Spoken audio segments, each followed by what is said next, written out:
How we all doing tonight? We're here to play a new game for our 100% Journey series. Yeah, we're doing another one of these.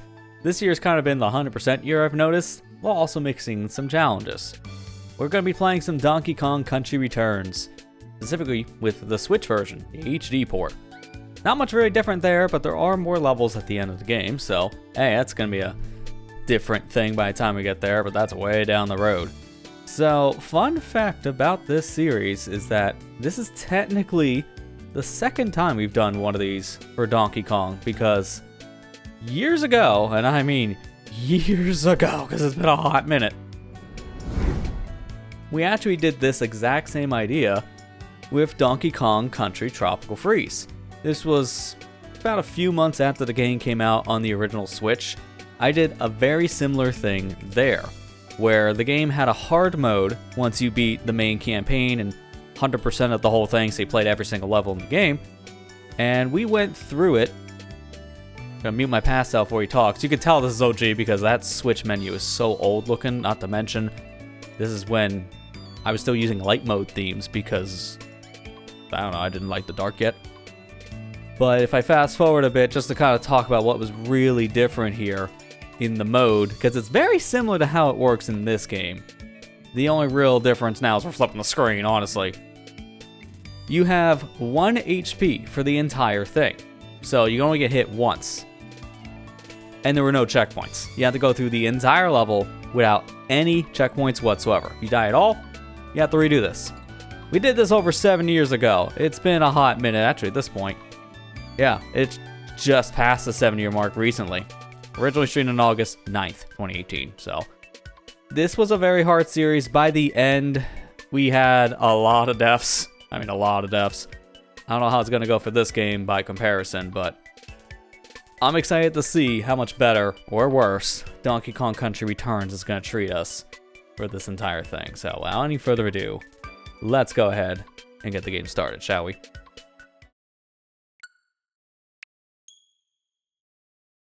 Hey Jake and Aiden, how you two doing? Yeah, mirror mode in this game is not going to be as bad because of checkpoints alone. Like right there, that is our saving grace compared to Tropical Freeze hard mode. I don't think anything is going to top Tropical Freeze in terms of difficulty for what I've done on this stream series of mine between Twitch and YouTube stuff now. I honestly don't know. But here's the thing. The game doesn't have any cutscenes when you're going through it again via mirror mode. Kind of the same problem Tropical Freeze has. So I'm going to be starting a new game here just so we can watch the intro. And this is also going to be perfect for us to talk about setup here. The HD version includes 2 different difficulties. There's a modern mode, and then there's an original mode. Modern mode, in terms of mirror mode, I will say here, Donkey Kong has 3 hearts by default. In mirror mode, he has 2. So items don't really matter in mirror. You can't use items there, so ignoring that fact. Original mode, you get 2 hearts for the entire game. But in mirror, back down to 1. We're playing with original mode. So that is gonna make things a lot harder. Do I prefer Returns over Tropical Freeze? Actually, I lean more towards Tropical Freeze, honestly. It's just a more refined game. Returns is fun, but there are things that I'm not as keen on here in comparison to Tropical Freeze. That's just my personal take.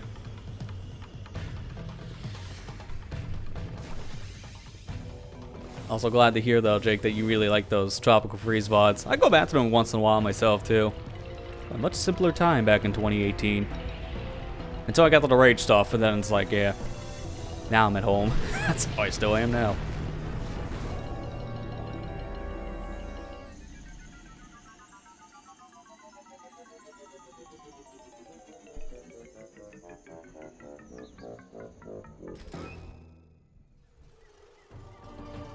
So, plot for this game, if anyone hasn't played Donkey Kong Country Returns before, this was the first game in a very long time to go back to the country roots, but we don't have the Kremlings from the Rare games specifically, so we have a new villain type, these Tikis. Just brainwash everyone, they want bananas for reasons. They can't brainwash us for some reason. Guess our intelligence level is not high enough. But that at least was a good thing for our sakes, that we can go after these Tikis and get our bananas. That's the plot. Very simplistic.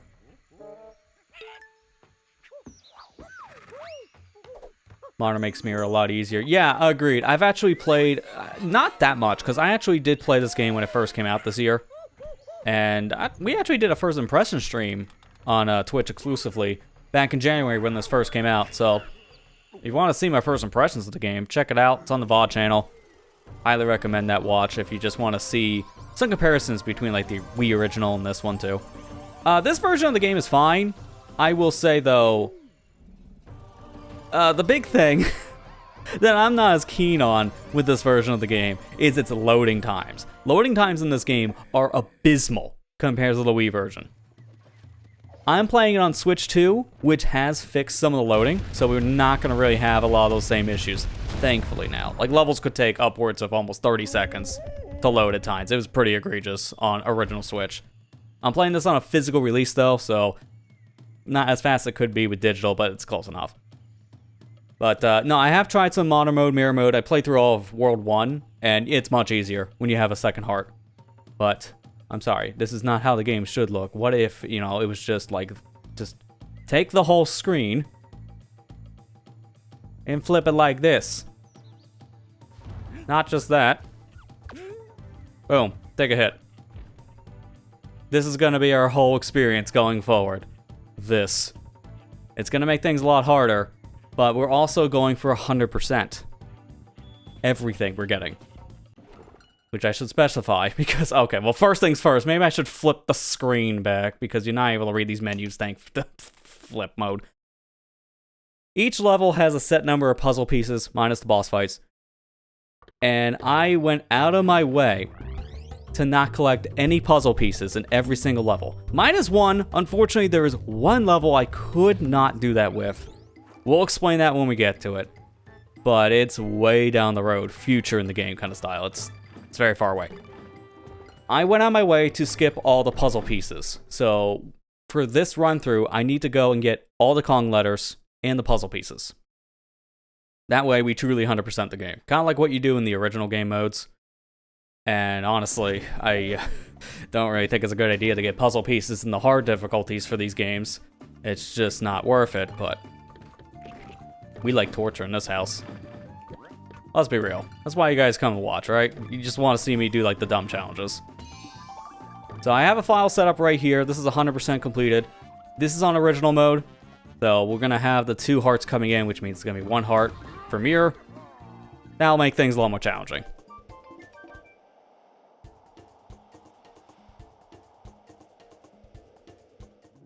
Five monkey trial from the volcano? Yep, you pretty much guessed it. One of the secret levels here, the K levels, unfortunately, you have to grab puzzle pieces to spawn a barrel. So unfortunately, yeah, there's no way around it. Because it was already guessed so early. I can go there now. Takes a second for this fog to go away. There we go. Just waiting for the fully go. Unfortunately, 8K is the one level you cannot skip on puzzle pieces. Because again, loading triggers. But you will have to grab them just to continue anyway, so we'll technically be grabbing them in the mirror mode, just they will be collected. It's the only level. Every other level? No. Which is insane, because some of these levels are next to impossible to avoid puzzle pieces. Oh my god. I'll have a clip to show when we get to a certain level later.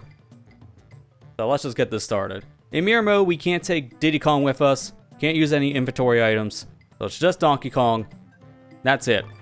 1 heart. Thankfully, there are checkpoints in this. But, yeah, that's pretty much it.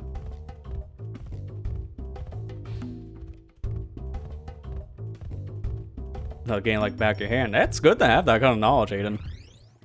I played a lot of this when it first came out back in 2010, so back then I probably could have said a lot of this stuff too, but I don't know. It's a game I really did enjoy when it first came out because it's just such a nice return to form. As someone who grew up with the country games on SNES, just glad to see something like this exist. Especially now when we had Tropical Freeze only a few years later, and just improve upon everything this game set as a foundation.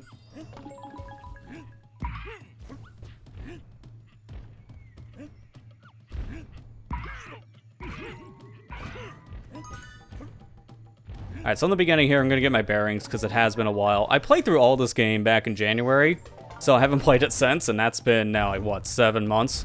It's been a while. I'm also playing with the default control scheme instead of the alternate. I did a lot of my playthrough with the alternate scheme, but I don't know. Just going back and forth between the two, it's actually nicer now not to have a run button, so I kind of just prefer the newer default scheme that was added in 3DS.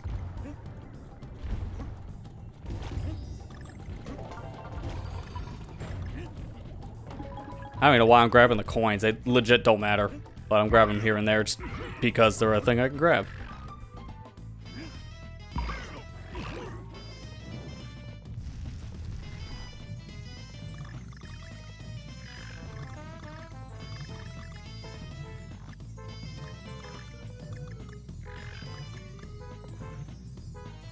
What was that one?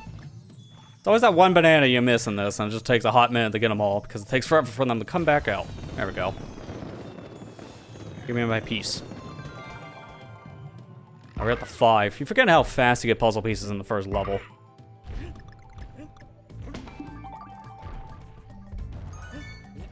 There we go. Thankfully, the checkpoints here are my saving grace, because now I don't have to worry about redoing stuff. As much as I like that Tropical Freeze 100% run I did years ago, that was a missed input. As much as I like doing that Tropical Freeze one years ago, the biggest problem I had was having to redo the whole level every time, and that got very unfun very fast. And speaking of that series, yeah, we're gonna have a death counter going for the whole thing, just like I did years ago. Like a lot of these kind of playthroughs we do, honestly. Because I've done a lot of these kind of challenge runs before.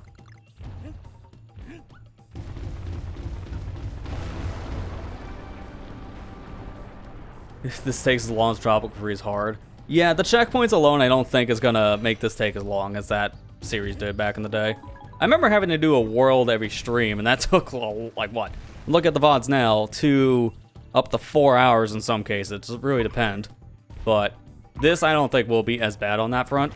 We might be able to do 2 worlds per stream, maybe even, on average. That one's gonna depend on the world.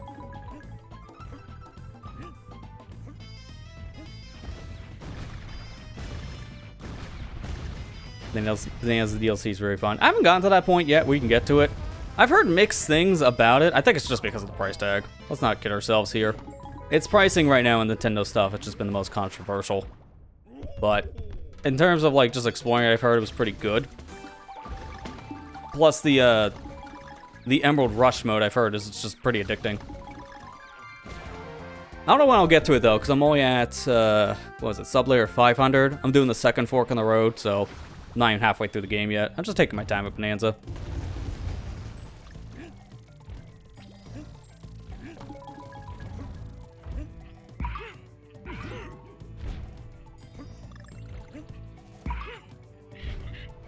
I can take my time. I just don't want to risk things here, so I'm just going to take it slow. Give me the puzzle piece, 7 and 9. So I'm trying to remember where the last 2 are. I know one's at the end, and I think there's one more here along the way. Thankfully, you can just make this without having to do enemy bounces. I'm so glad, because when you kill all the enemies... Oops. Actually, no, I think I missed the puzzle piece. Never mind. There's this one here. Which one did I miss? I'm trying to remember. Because I will be doing this every once in a while. I think later on I'm going to just pull up a list of these pieces just to have them in the corner of my eye so we don't have this problem.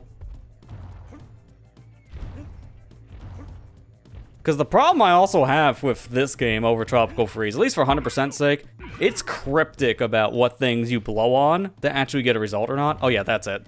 That's the thing I forgot about, because it's just a dandelion in the back. And it's a perfect timing for this segue, too. A lot of the things in this game for 100%, it's just basically just blow on a thing and hope that it drops like a puzzle piece. It's pretty annoying, and there's a reason why after this game they dropped the whole blowing mechanic. It was very unnecessary. It was a very big pace breaker. Not to mention motion controls back in the day, so it wasn't easy to pull off the blowing mechanic because you have to keep on just shaking your Wii remote. Nah, you know, it doesn't matter because I have pretty much everything I need.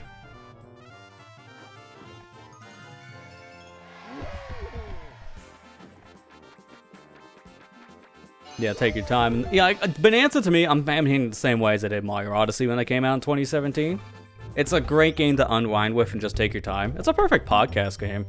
So I'm playing it while I'm watching something or just listening to something in the background. It's a great time. For the future stuff here, I'm just pulling up a wiki page just to have the puzzle pieces on standby, just so we don't have to deal with the, oh, weird to think. It just make my life a little bit easier.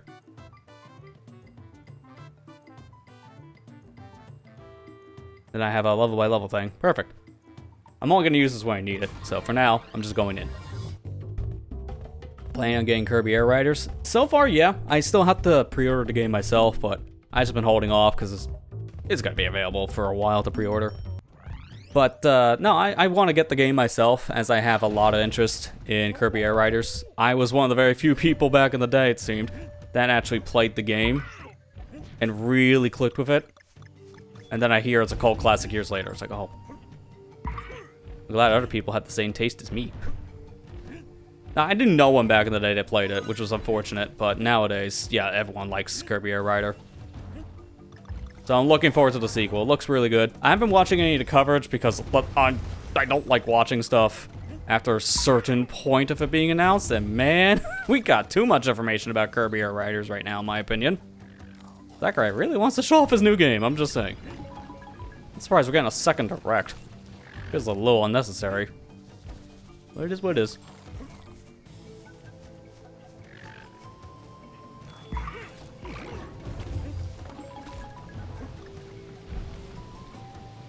You're gonna... Thank you.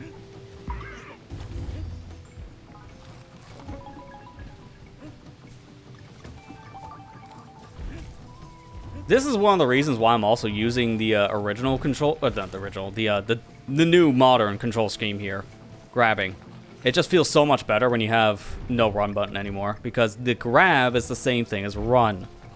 And that is very, very annoying for these kind of levels. In fact, that actually makes some platforming stuff slower too. So it's just better to use the more modern control scheme that was introduced in 3DS.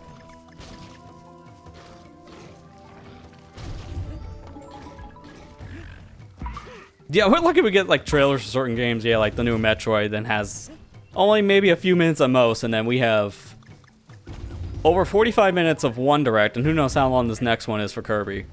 I mean, that's just a Sakurai thing. He really likes going to detail with stuff, and can't blame the guy for that. Especially as a guy who does kind of go a little over in detail sometimes with his own content. So I get it. But it is a little much, I will honestly say, for the average consumer. How many people are really going to go out their way to watch these directs?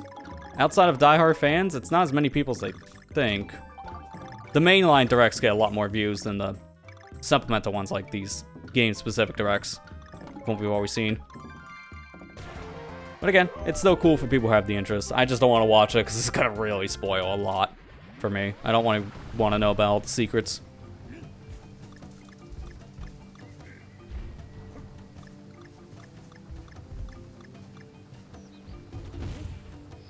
We'll be doing that every once in a while, too. There are some points you just have to collect every banana, because it might just spawn something.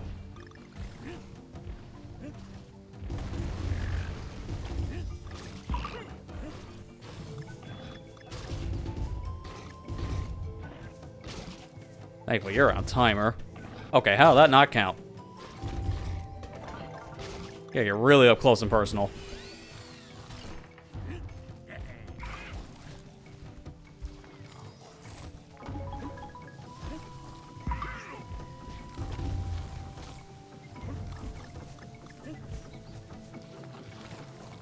Oh, I see that moment you're talking about, Aiden, yeah. When Chugga learned how to run this game during the TRG playthrough. Like, it's like a light bulb went off. And it was... I can't remember how many levels in the game. It was like multiple worlds in. It was insane. That playthrough is a good watch, in general.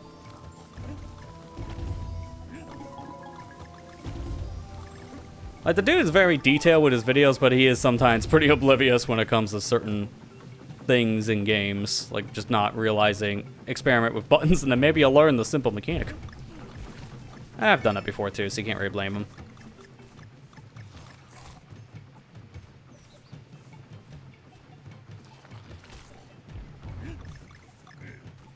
Okay, I did not mean to let go there. That was almost really bad, actually. Thankfully, that's only just a time waster.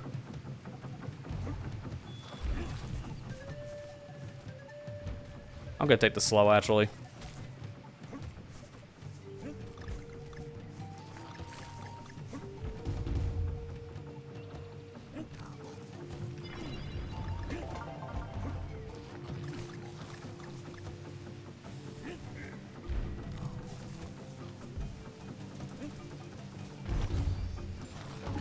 Okay, that was very bad timing on my front. For whatever reason, I thought I was still in there second. Just wasn't paying attention, I guess. DSP. Dude, that's a name I haven't heard in a hot minute. At this point, I just know either some of the internet still focused on making fun of the guy, or just people moved on. I have not heard him in a long time for probably good reasons.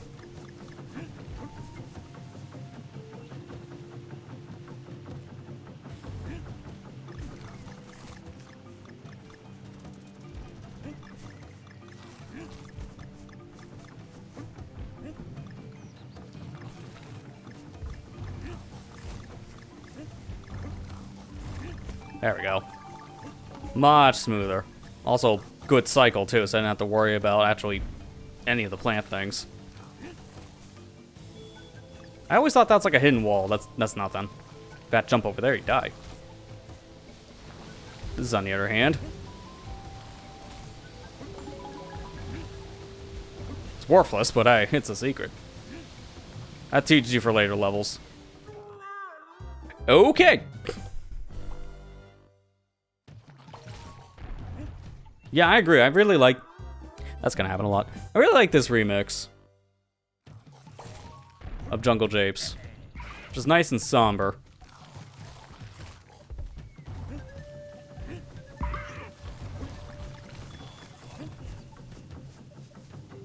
How many puzzle pieces do I have? 5 or 7. Did I miss one along the way, or is that... Because there's one idiot. I'm trying to remember. It's like 2 here. That's why, again, I have a page open so I can fact check it.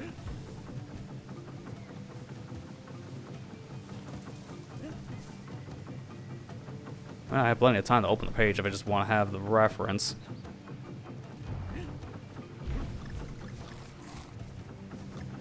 Also, every time I die, gotta remember to get the end.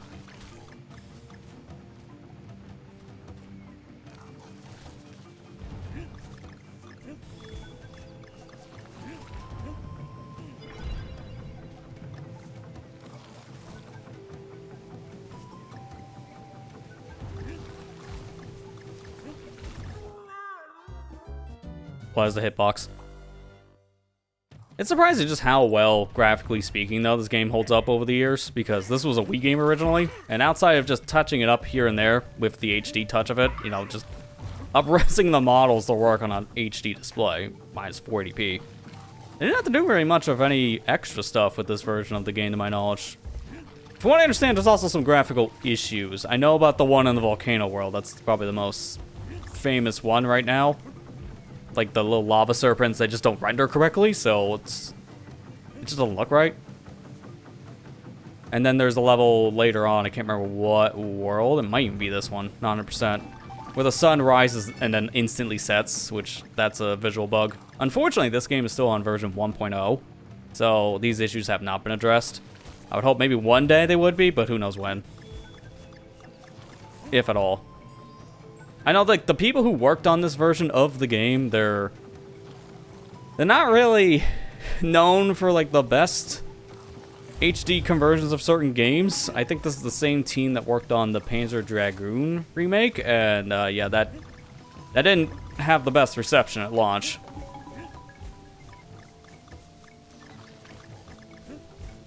But it's like, I don't know. Like, to me, the worst part about this is just loading, and buying a whole new video game console's fixing that. Unfortunately, it's not the best fix.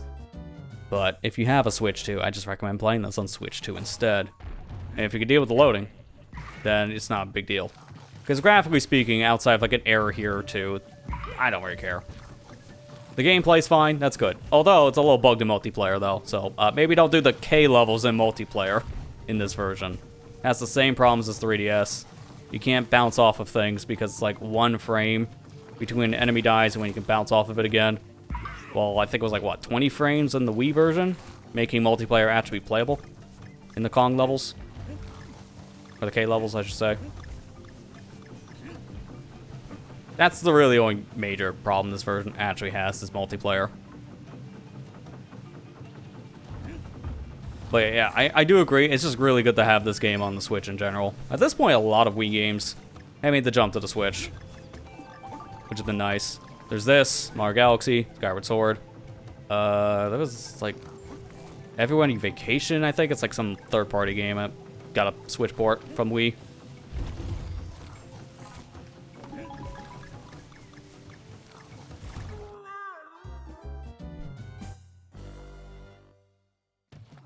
People work on this remaster lead Ancient 2 HD. I can't remember exactly. Maybe. Let me see if I can find who exactly worked on this version and that game.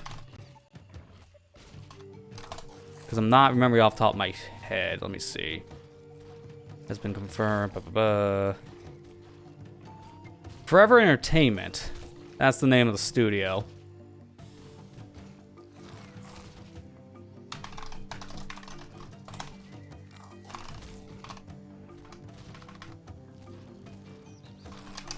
If I look up HD2, that's to be revealed. Doesn't seem like it. Apparently the devs who worked on Luigi Mansion 2 HD, the devs of 2 HD are the same people who worked on Skyward Sword HD instead. And also who worked on Twilight Princess HD. Tantalus Media. So it's not the same studio. Interesting. Yeah, also, yeah, Kirby Return to Dreamland. That's like half a remaster, like half a new game because of that Macklemore story mode thing. I still need to play that game, specifically on the Switch, just so I can see that new story.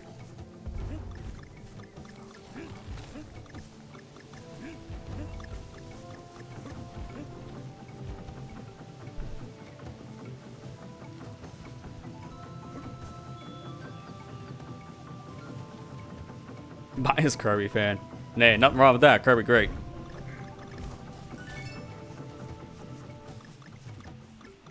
Even when Kirby has a quote-unquote bad game, it's still a fun time. Like, I don't really think there's any true bad game. I know Star Allies had a lot of controversy when it came out, but I still think it's a solid time. It got better with updates. And even then, I still thought the base game was pretty fun. Well, yeah, I've never really played a Kirby game I just didn't like. The most I remember was when I was a kid, I got Kirby Squeak Squad on the DS. I didn't click with it, but it wasn't a thing I just thought was bad. I just thought, this is basically the same game as what I have on Game Boy. Why would I play this? And then years later, I go back to it. It's like, oh yeah, this is just a solid game. I don't know why I didn't care for it as a kid. Tastes change over time.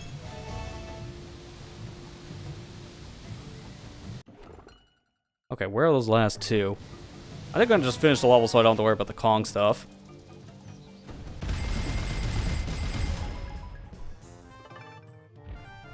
So let's see, puzzle pieces. Oh, well, it's... I really like how sometimes this wiki has pictures and sometimes it does not, so I'll have to read it. Yeah, I can retry.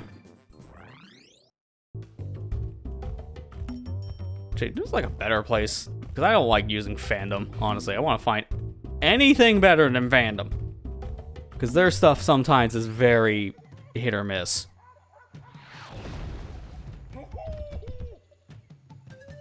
Okay, this is not much better, but I'll take an IGN thing because they actually have pictures. Because then I can just skim it.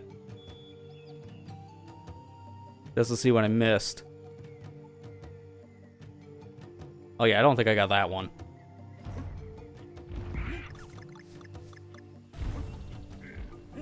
Thankfully, I don't need the Kong lever, so I can just continue from here. Game Explain, also a one I don't really care for, honestly. I'm honestly surprised that they still exist. Like, I'm not kidding. I'm legit surprised with how much controversy that channel's gotten to over the years. Okay, no, that was the one I did get, never mind. Number 3, okay, maybe that one. Jump tree, to the right, meaning my left.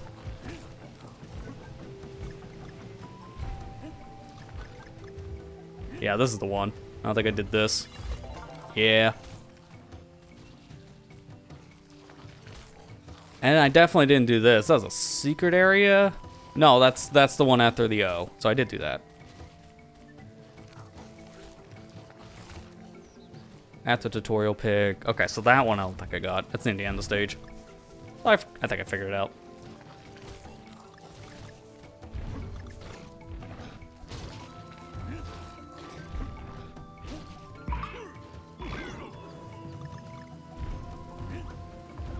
I do miss having Diddy Kong for this, though, because I just love the infinite roll. Unfortunately, there's no way to play as Diddy Kong in mirror mode. So I just have to rock Donkey Kong. I don't even think it's possible to do anything co-op here. It's just a single-player exclusive thing. Yeah, because it's not even an option for drop-ins. That's just an unfortunate thing, which is another thing about Tropical Freeze I like. In the hard difficulty, you can use other Kongs. You're not just limited to Donkey. So that just makes things a lot better in terms of replay value. Because now you can experiment with different characters. But here, it's just the Donkey Kong shell. And yeah, I know for the most part, there's really no difference between the two outside of one can hover. That's about it. Yeah, I didn't go enough left. But I don't know, just having the option is just good for replay value. I did not think I would grab that. That's why I let go. It's good for replay value to let you play as other characters. I remember as a kid sometimes just loading this game up in co-op just so I can play as Diddy by himself. And then just letting Donkey Kong die. Because I would just play as two-player, but only use the second Wiimote. Didn't have anyone else back in the day to do co-op with. Although with how hard this game is, it's not the easiest game to even play co-op, with or without the Switch version's bugs in mind.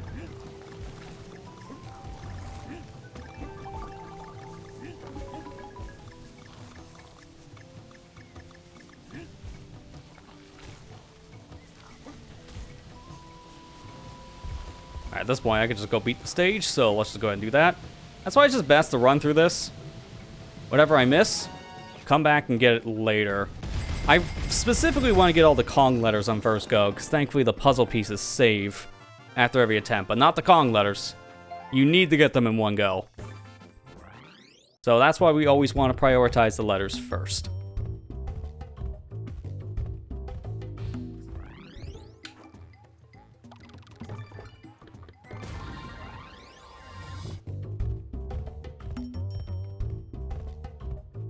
Alright, treetop bop. Ugh.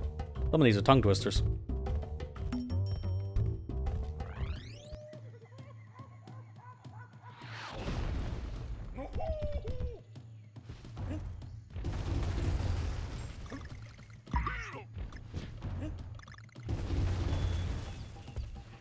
One thing I'm not looking forward to the hard mode playthrough here is the vehicle levels.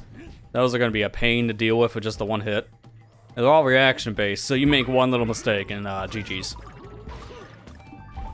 Problem is, sometimes the control on these things weren't really that great. It's mainly the rocket barrel. The minecart's fine, but the rocket barrel leaves a lot to be desired on control. Not gonna look forward to those levels.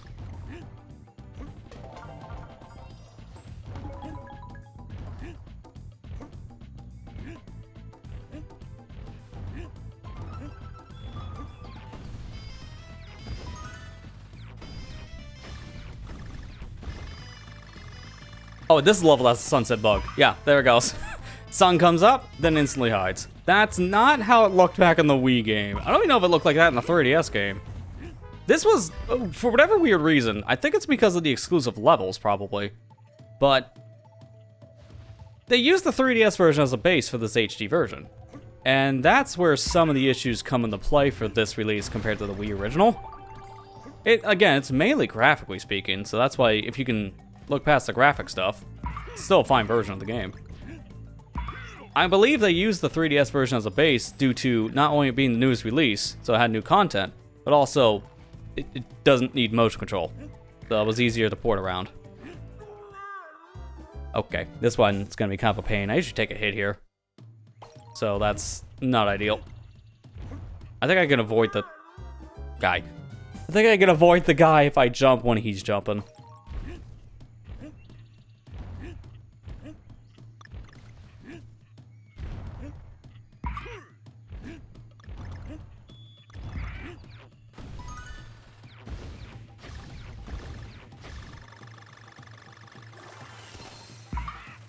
Yeah.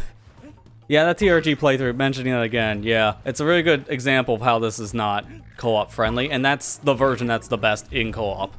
So that's saying something. It's a very chaotic game in co-op. I would say it's like worth playing with someone, like maybe for level 2 to get a feel for it, but if you're really gonna want to play this game seriously, you play it by yourself. It's one of those level designs that, yeah, it's very punishing, very trial and error based. You can't do that in co-op. Half the time in co-op, I remember it's just you have someone go forward, do a thing, and then the other player follows suit and they die. Well, thankfully they can respawn next to you. So sometimes you just had one player do the hard challenge, like a single player game.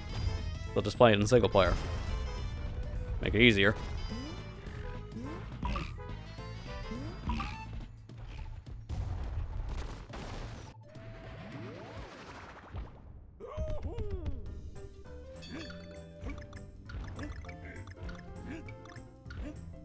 These bonuses I remember being pretty easy. To be fair, the only bonuses I really struggle in this one are the cannon ones, just because they're kind of obnoxious to deal with sometimes. And then, what was the other one? Actually, they're both cannon related ones. If not mistaken. The ones that are just like in a diamond pattern, and then the one you gotta shoot back and forth. They're annoying, because the rest of the bonuses are pretty easy.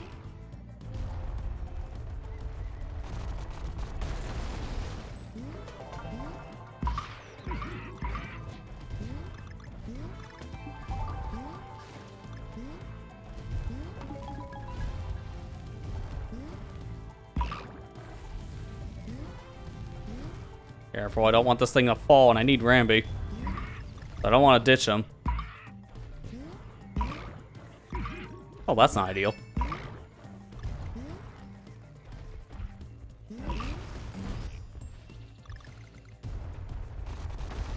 And this is one of the things we need Ramby for, so that's why you can't lose him. Yep, okay, here's the one I was talking about.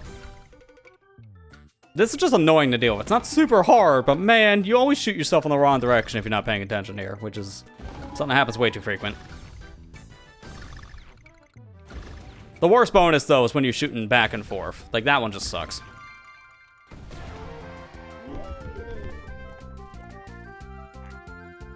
When we're 2 rows of platforms going down. Yeah, that one's also kind of annoying, too.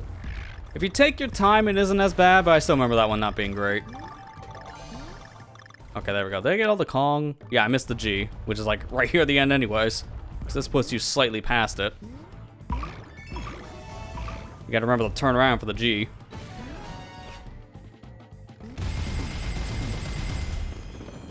More bananas. Might as well get an extra life out of it. And there we go. Image update. That means we got everything. That level I remember always being kind of easy for puzzle pieces.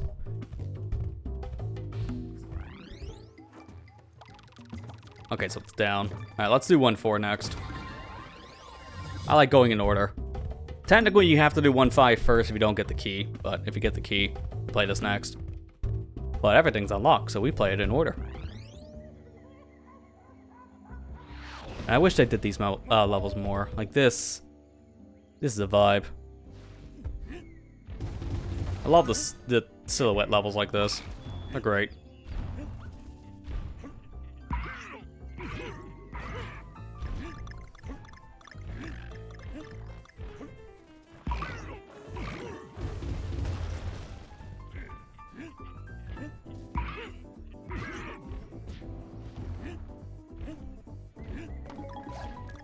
There he is. For whatever reason, I always remember that guy being in the middle. It tricks me up.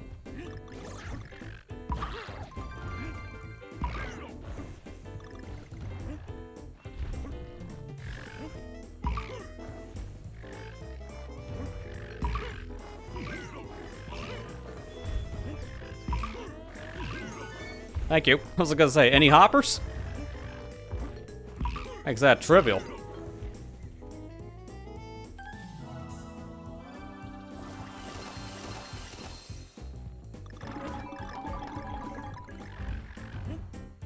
Yeah, agreed. Very iconic levels. Anytime I think of either Donkey Kong Country Returns, Tropical Freeze, I'm always thinking of the Silhouette levels. These things are iconic for a reason. Okay. Forgot about that bush.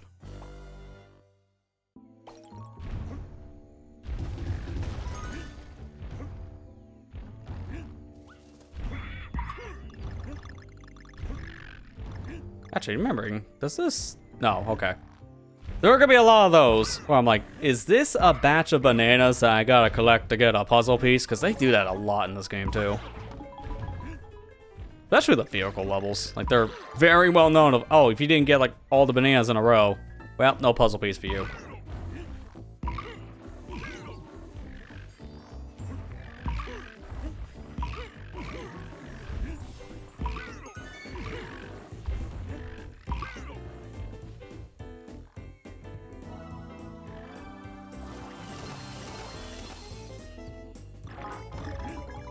I really don't need that to stand here every time, but the bananas do give me back the life I lost.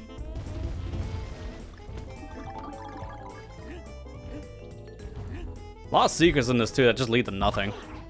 Because that's not helpful. It's like, oh cool, a couple bananas and a coin. I'm good, thanks. I feel like I should have gotten, yeah, a puzzle piece by now. I think I actually did miss maybe 2.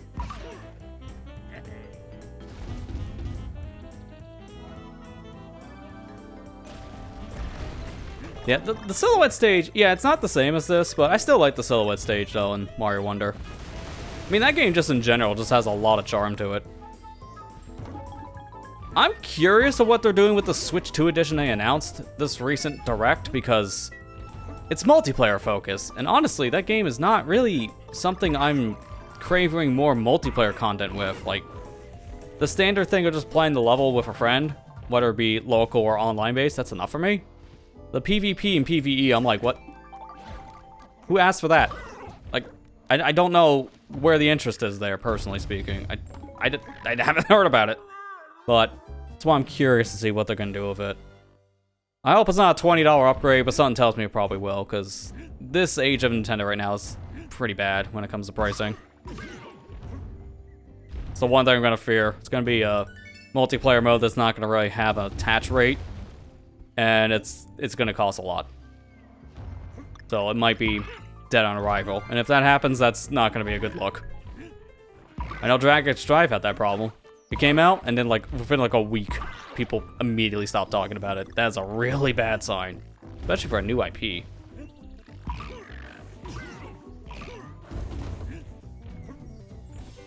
Yeah, like Mario Wonder, like running on the Switch too, it's great. Like I love how it looks on this platform. It's already a good looking game to begin with. So just the up-res it, yeah, it's clean. I don't know if it's a full 4K, I thought it was 1440p. But when it's going through a 4K TV, you can't really notice. It just looks super sharp.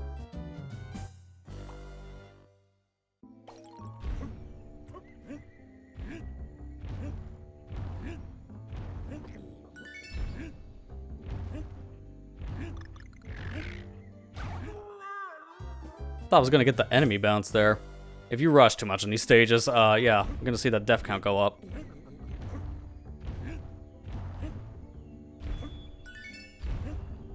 Doesn't help I have like a different mindset when I stream a game and play it, because I'm split focused, so I make a lot more rookie mistakes. I think it's evident every time I'm talking and I'm making all these bad mistakes. The moment I stay quiet, perfect. I have no problems. I think the best example of that as of late was the final boss from Sonic Unleashed when we were trying to S-rank it. As soon as I was just going tunnel vision focus, it's fine. Only had to do that a couple times to get the S. Which I think sucks to get the S on. Don't recommend it. There's no point.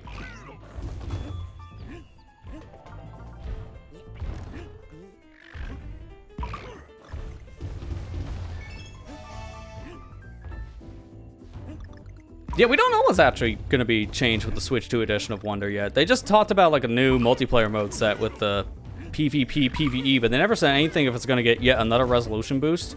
That's what I was confused about it. Like, wait. We're announcing a Switch 2 edition for Mario Wonder. Didn't the game already get a free upgrade on Switch 2, essentially giving it a Switch 2 edition. Why are we doing it again? Like, what else is there to change about it? And that's why I'm wondering, would they even bother touching resolution again? Because they don't need to. They just did it in June. So it's a question of what else can they do with the game, minus just the new multiplayer content. And we'll just have to wait and see, because so far we know literally nothing. We just know how it looks currently, and that's it.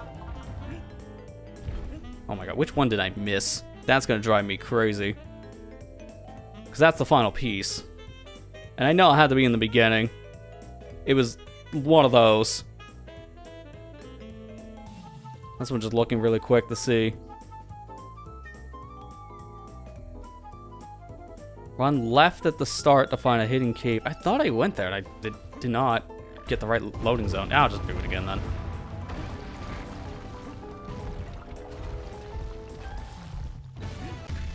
So I don't care. Just give me whatever, because I'm going through it again. Hey Matt, how you doing? Interested about Mario Galaxy 2 at Mouse. I'm interested too. I don't know what exactly. Outside of mouse mode, I don't really think the game has anything new to it besides just a graphical uplift. I'm gonna be honest, man. I'm not excited for these Galaxy games on Switch. It's that price tag. I own 3D All-Stars. And I feel like I got punished for owning 3D All-Stars. That's what's bothering me about it. Like, there's no upgrade path for that version, so you have to buy the game again, and that's... It rubs me the wrong way. This generation of Nintendo in general has just kind of rubbed me the wrong way with pricing. It's just not ideal, especially given how I feel like they're pulling the same moves Sony did twice in their lifetime at this point, with the PlayStation 3 and 5. Where this company knows they're really selling a lot of stuff, and then, by extension, they know they can sell you something at a premium. And it's really starting to get egregious. I can't keep up, man, personally. I'm excited for the Galaxy games, but I'm probably gonna just skip them on launch, because $40 a piece, or $70 bundled together, that's still too much. It should have been $30 a piece for the upgrades, honestly. That extra $10 makes a massive difference. So that just rubbed me the wrong way.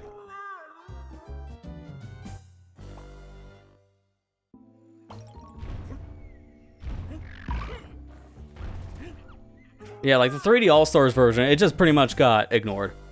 There's no upgrade to it at all. There's no upgrade path to it, so if you own that, you gotta buy Galaxy again if you want the actual upgrades with the Switch 2 stuff. It's like, why? That just rubs me the wrong way. I get it, it's technically another rework, so it has to be a different SKU, but again, I think it's just a price tag that just doesn't make any sense.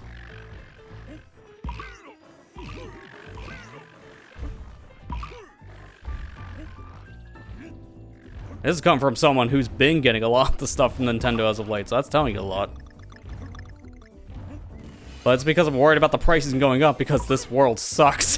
Like, I don't even want to get into it past that.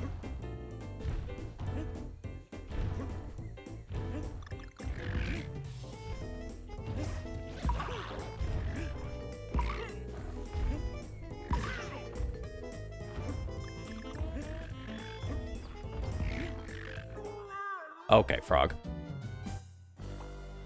That did not count. Interesting.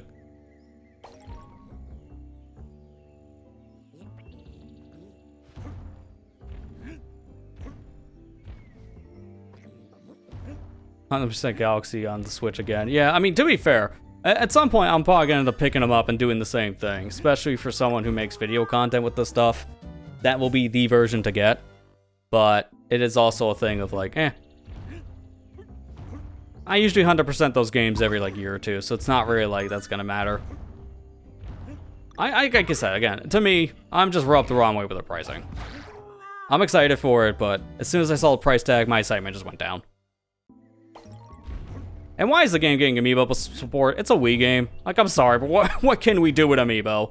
So far, it's just been announced of, like, it gives you an extra item. It's like, oh, good. I scanned a Mario for a mushroom. Whoop-de-doo. What was the point? Why is he $40? $40 for, like, a one-up mushroom is not going to be the way to go. And why do I have a feeling that's going to be the case with these newer figures? It's just too much to keep up with.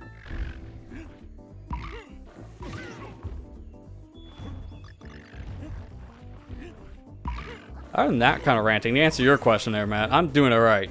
Just definitely had some time to reflect after that Direct from last week. Because it had a lot of good announcements, but then we just see a lot of the other problems after the fact. And I have almost the same whiplash I have from the Switch 2 Direct in April. Looks cool. Oh, now my excitement's tampered because I can't afford to get this stuff. It's way too much.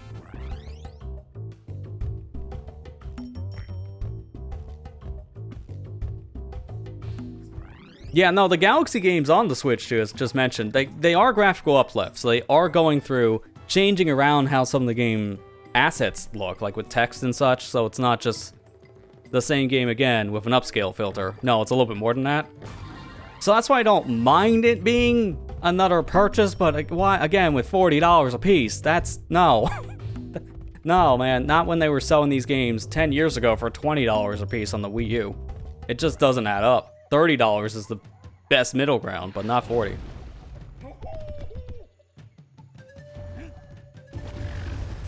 I'm the problem. Hey, at least you admit it. I mean, it's good. Like, if people can afford this stuff and get it, I can't blame you for it, for that reason. I'm not getting the Kirby Amiibo myself. Like, I'm excited for Air Riders, planning on getting it around launch, but I'm not getting those Amiibo because it's just $50 a piece. You buy 2 of them, it's more expensive than the game. It's like, no, man, I can't keep up. I'm so tired.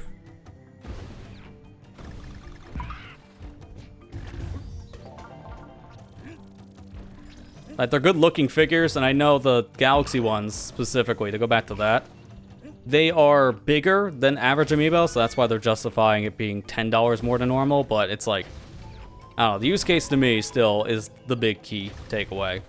And those things can't have a big use because it's a Wii game they're going to be featured in. So, it's more of an afterthought so they can make the figures for the Mario Galaxy movie coming out in April, which is why they're releasing in April.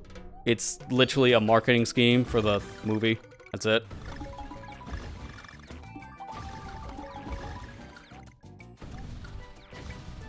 Really? One? How? Just give me the banana. Thank you. This is the one I hate, because one wrong move, you shoot yourself in that middle barrel, and then you're just gone. Like, this one's super annoying.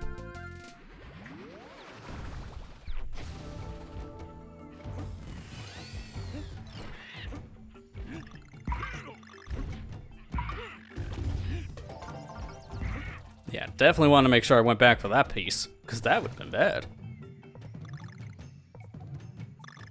Yeah, it is kind of a jump. I agree there, Jake. It's like we're going from just introducing these characters in the world and introducing Mushroom Kingdom to, alright, let's go to space.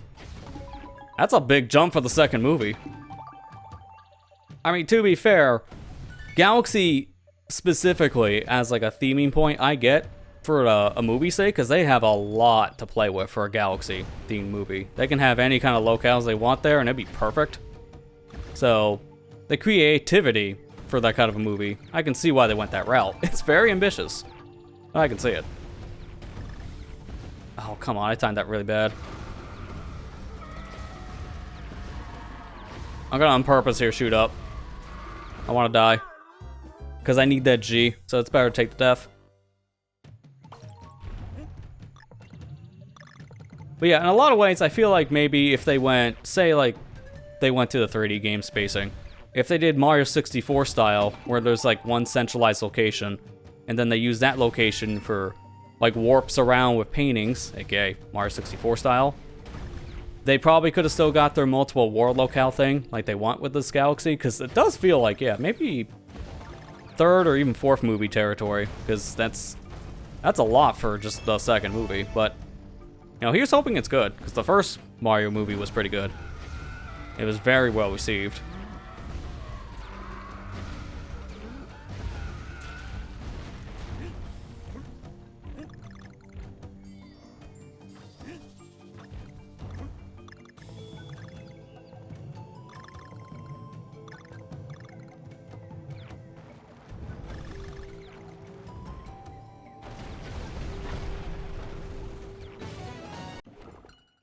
I did it again.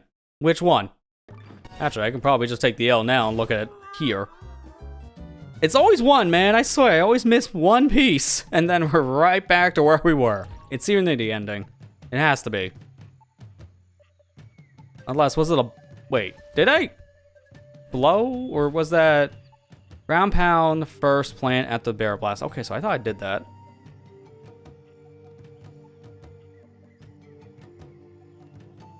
I think I missed the one after the O. That's the one, and I can't go back for it. So I'll just finish the level if that's the case.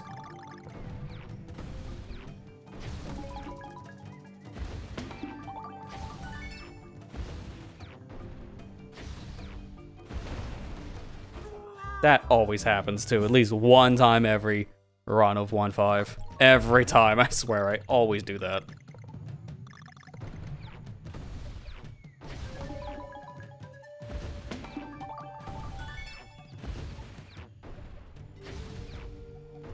That's why I'm waiting this time.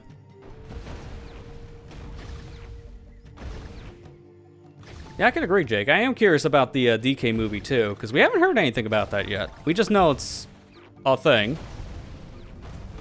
And that's it. Dude, again? Really? How do I keep on shooting too early there? Again, with my split focus.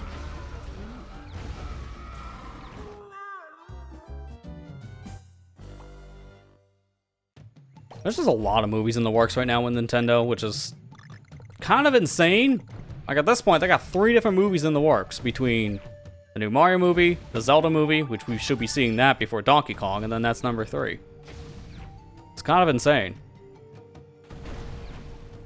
They went from, we don't want to take a chance with movies after that one time, which was years ago, taking a video game into a live adaptation realm with the first Super Mario movie. Like, yeah, there's a reason why that didn't do well. But let's go animation. Oh, who would have guessed? One of the best movies in recent decades from video games. So, it's like, we went from not wanting to do movies, have a fear of it not turning out great, to having a lot of movies in production now. It's a big change. But video game movies have been on the rise now since 2020, so I guess it's not too surprising. Because every time I turn around, I see a thing in my headlines about some new game franchise getting a movie adaptation at some point. It's like, okay, well, it's very popular for a reason, I guess.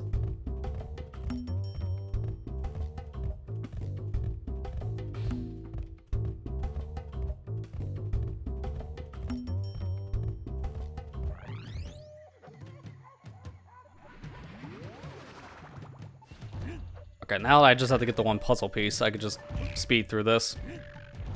I know which one I got here in the beginning, so it's the one after the O. That's the one I know I probably missed. Because there's a cannon section here, so I gotta shoot in a certain angle. Otherwise I miss it. So yeah, there's this one, which I already know I got. Yeah, why'd I even jump there? That was just really stupid. Yeah, I heard the Mortal Kombat movie that came out a few years ago was also pretty good. I was meaning to watch that, and then by the time I got around to it, it was off HBO Max. I don't know why. I'm just saying, it's like you're paying for a subscription service. Please keep content on it. That's the big problem I have with so many of these subscription platforms anymore. That's a whole other argument. How? There was also, I know there's like another one in the works now. Trailer-wise, so far, it looked pretty good.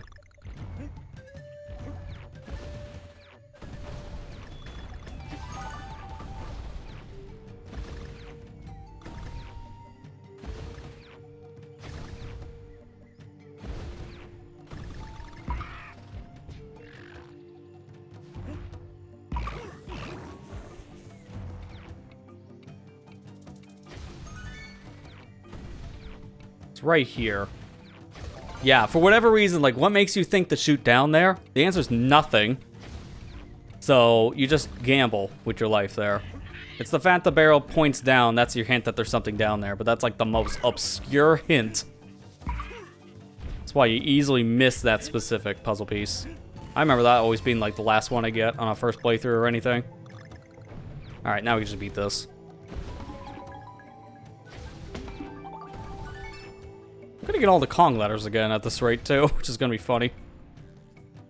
This is an easy level to get the Kong letters if you're just going through the motions.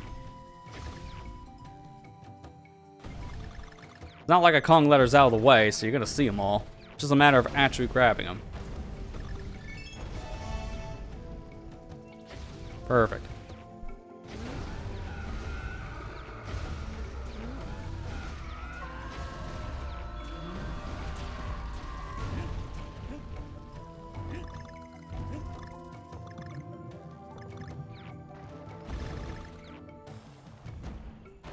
I think a new Yoshi game. I need to see more, honestly, because premise-wise it looks interesting. Frame rate-wise, it actually made me nauseous. I'm not kidding. The game looks so choppy because they're going for this claymation art style. So the rest of the world runs in 60. That looks great. And then Yoshi is moving as like stuttery looking as possible, and that messed with my head bad. Like, it looks weird art style wise. So I really need to see more to actually say. I'm worried with Yoshi because I swear that dinosaur has had a roller coaster of quality games. Like, some are great, some are not. Core actually got caught there. Interesting. That's why I just hope for the best for this one, because graphically speaking, it's not doing anything for me right now. It's actually making me concerned. Gameplay-wise, it looks pretty fun, but again, we'll have to see more. Probably even like the next couple months, we'll know more. Yeah, Mario Tennis looked promising. It did look better in Aces. I played the demo of Aces, and I didn't care for the super competitive style that game went with. So I just ended up skipping it.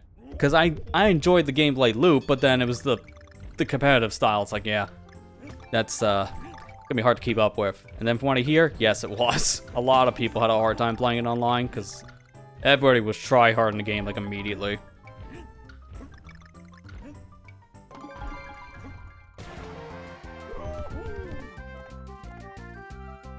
Yeah, cutscenes for the Yoshi game look good. Like, art style-wise for modern stuff from Nintendo has looked, like, crisp and clean.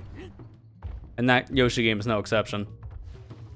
Again, I really hope the game doesn't have, like, a super choppy frame rate for Yoshi himself. Because they want to go with claymation style. I hope they at least up it to 30. It's like, you can go a little choppier. But don't make it a quarter of the internal frame. Like, I'm sorry, that's just gonna make me want to throw up. That's the only thing I worry about.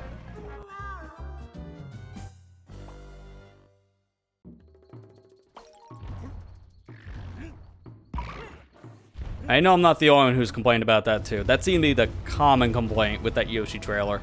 Game looks great and fun, but oh my god, that Yoshi looked choppy. It messes with my head. There's like a term for that. It's not vertigo, but it almost felt like it was triggering like a vertical response.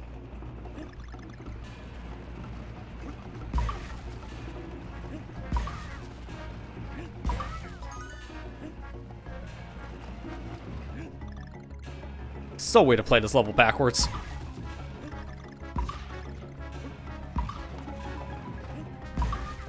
Okay, good. I got the jump early enough. If you bounce too late, you hit that mole on the head. Oh, I missed the pulse base. I think I can still die, right? No, it's a checkpoint. There's a checkpoint up ahead. Let me die. DK1, sweet release of death. No, I knew it. I knew it. It's literally faster to restart the level now because that's the last puzzle piece. There's no reason to continue. I need it. If I miss it, I'm done, man. I'm just doing it now.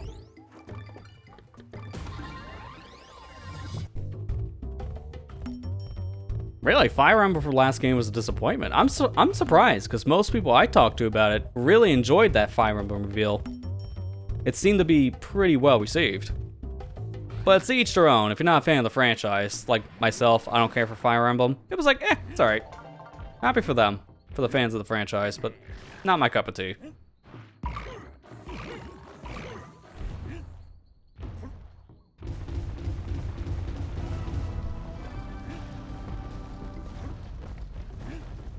I only owned one game, and that was the other game during 2020 that had that stupid limited release thing going on with Nintendo. Because I own that NES game that was ported to Switch, which still to this day has not had any other release, which makes no sense. Even Star Fox 2 eventually got put on the Switch Online, so what gives with the Fire Emblem games beyond me.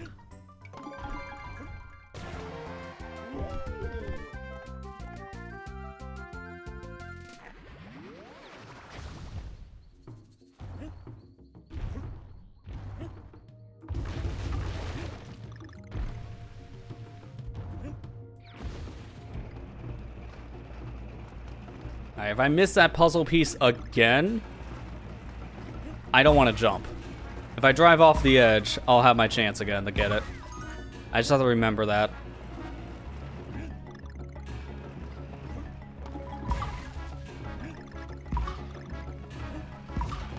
Jump early here. Ah, I knew it. That's always what happens with that one. Always, dude. Always. You have to bounce on that guy's head at like the right timing.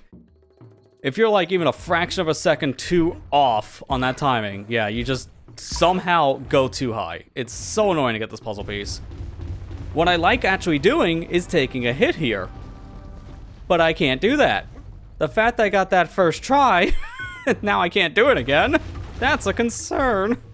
Makes me think maybe I should have just finished this with 4 or 5 pieces.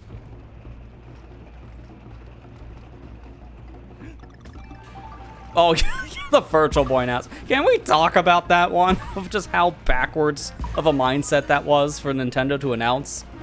The Virtual Boy thing, so...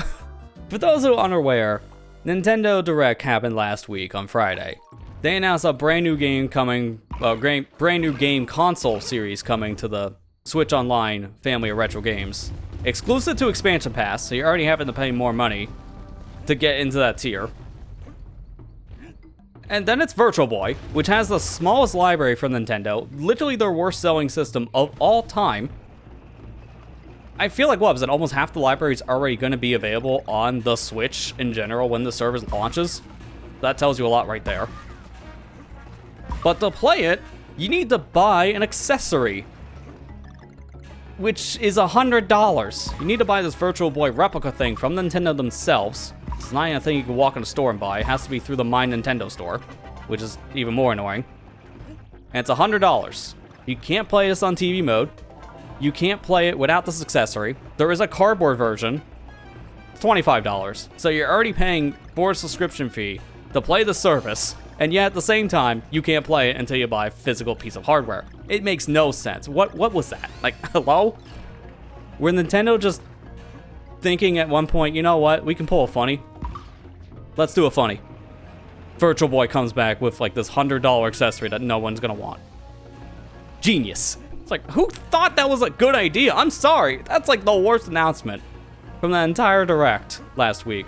Because not only is it very tone deaf, it also is a horrible financial decision. You can emulate the Virtual Boy on literally any piece of computing hardware from the past like decade plus. It's like, I don't understand it, man. It's aggravating. It's the most tone deaf thing from last week.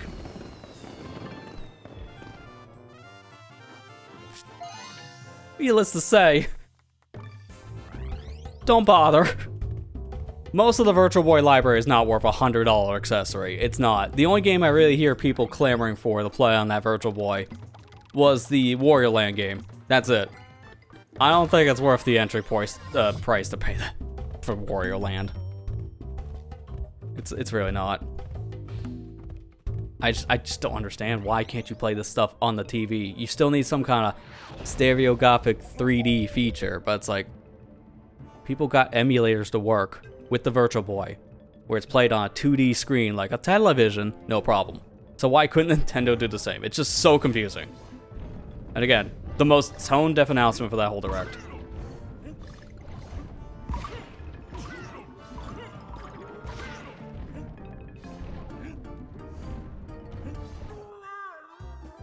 What is a hitbox?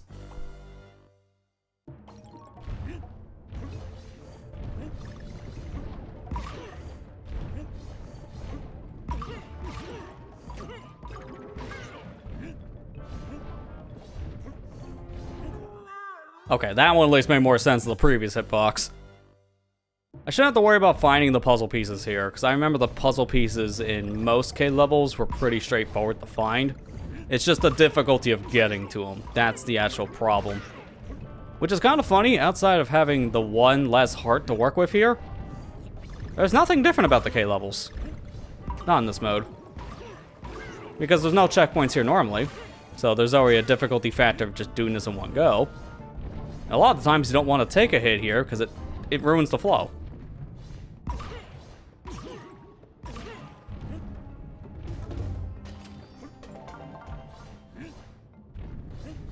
It is weird, though, to go backwards. Like, that does mess with my head a little bit. Not gonna lie. Like, I'm normally someone who can play a game backwards perfectly fine. Like, give me mirror mode in Mario Kart. Outside of the newest one with World, it hasn't really affected me much. World is just a game where there's just so much technical know-how. It's hard to remember certain shortcuts in mirror mode. But that's it. Like, you give me mirror mode from any other Mario Kart, I'm fine with. Flip the world from Twilight Princess or Ocarina of Time with their, like, respectful difficulties and later re-releases, I'm fine.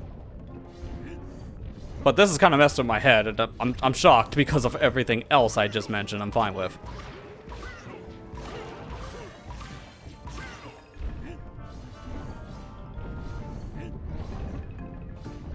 I almost feel like it's probably like the same reason why I have a hard time doing shortcuts in Mario Kart World's mirror mode. Your brain is trained to memorize things in a certain way, so when you flip that said memorization, so instead of going left now for those hard challenges right, or vice versa, yeah, the brain just kind of says, I don't like this. Oh, there goes that puzzle piece. Yeah, see, this is one of those hard ones, because these platforms fall in a cycle. I gotta trigger it in a different way.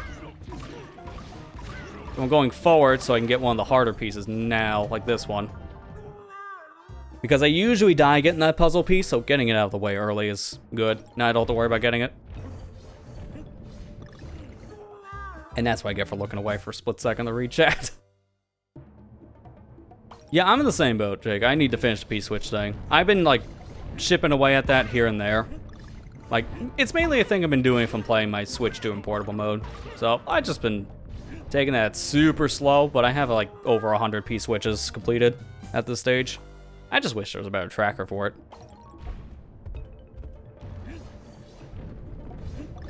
I ran into so many P-switches I've already cleared, so that's kind of annoying.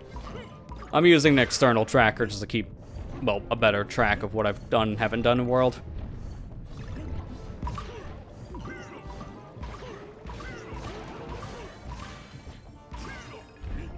Always get those 2 free lives there. This level feels so much better, by the way, when you're not having to hold a run button. It just feels so comfortable.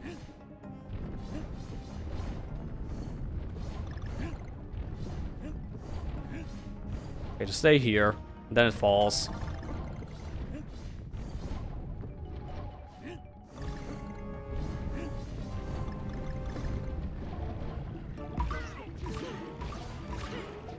Good luck doing this in multiplayer, by the way. Outside of the Wii version, this level is literally impossible in multiplayer because of how certain things were changed between the 3DS and, by extension, the Switch versions of Donkey Kong Country Returns. This level is unplayable, unfortunately, in multiplayer.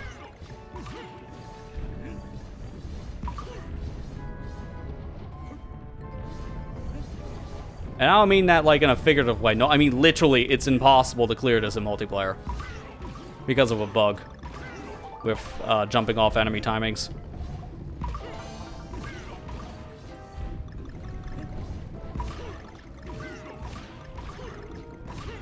There we go. Got it. Didn't take that long.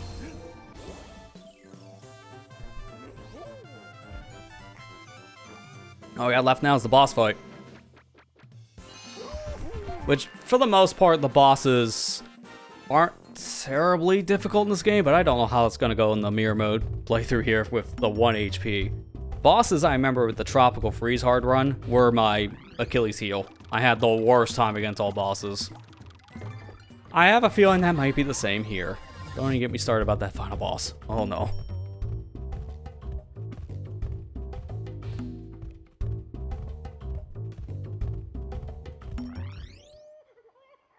Thankfully, no collectibles I gotta worry about, so I just go. Unfortunately, nobody.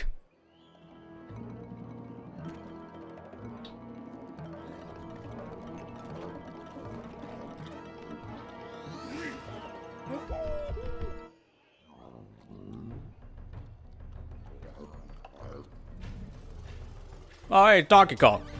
Play the music.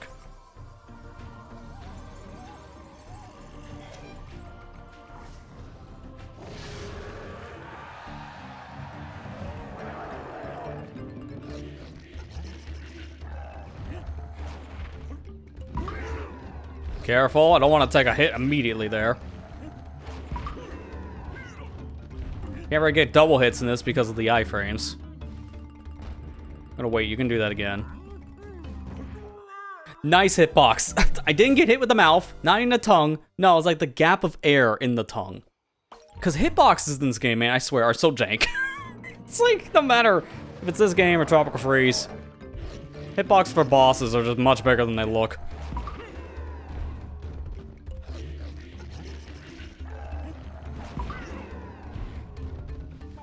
Probably do a roll jump anytime I want to jump over this guy just to be safe, like this.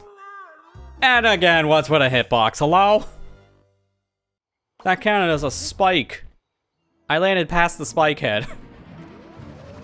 This is why I'm not looking forward to the boss fights.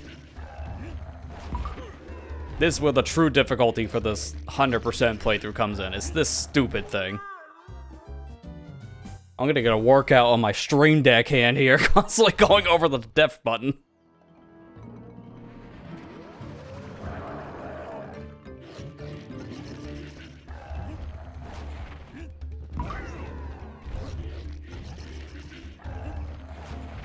Oh man, I'm just thinking of like one boss fight. It's not even the final one. It's the one from World 7, the factory level. That I'm not looking forward to. God, that fight takes forever. And it's so easy to take a hit. I'm not looking forward to it. Thank goodness that's World 7, though.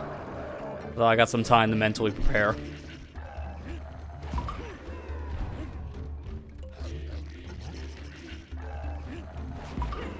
Instead of jumping over you, I'm gonna walk under you this time.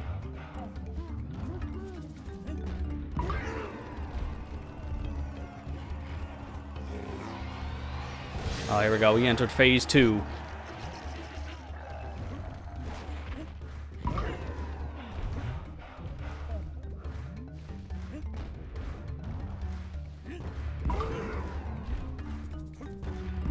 I like how this guy waggles his tail like a dog, though.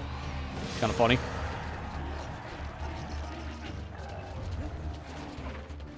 Oh, that didn't count as a hit. That was shocking. I thought I was gonna get hurt pretty bad. Alright, do your jump. Follow up. Take it slow.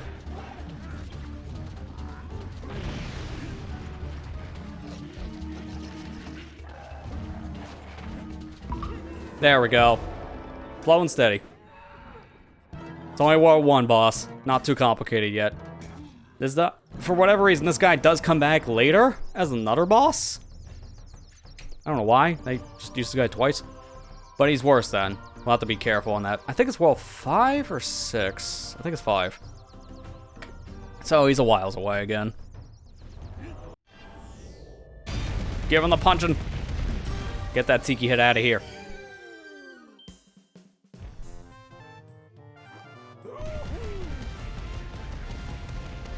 Yeah, the Thugly one is the one I'm more worried about. This is the one that's like, oh yeah, just get your bearing down for the bosses. So, it's rough in the beginning, but a couple tries is fine. World 2's boss, I hope, won't be a problem. That's the easiest boss in the game. This shouldn't be an issue. Thugly, though, I do remember having a hard time with 2 HP. So, 1 HP is gonna be scary. Dawson Tiki Tribe, they're fine. They're kind of like a nothing villain type to me. Like, they're not the first kind of boss type I remember from Donkey Kong.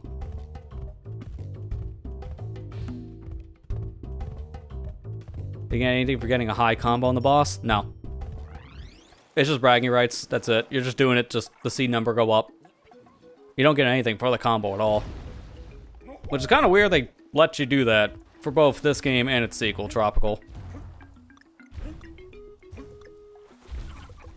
Okay, the World 6 is what I was thinking of then. Thank you, Eden. I can't remember if the Thugly guy was World 5 or 6.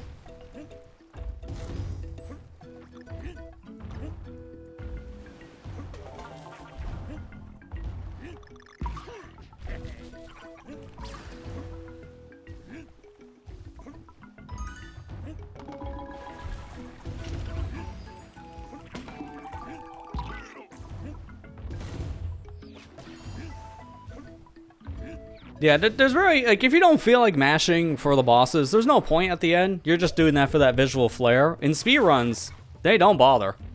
Like, at all. So, in a speedrun, you just see them do, like, a single punch as fast as possible to get it over with. Which is pretty funny, really. Because at the end, you just got Donkey Kong, like, right into the Tiki head. That's it. It's just like a one and done.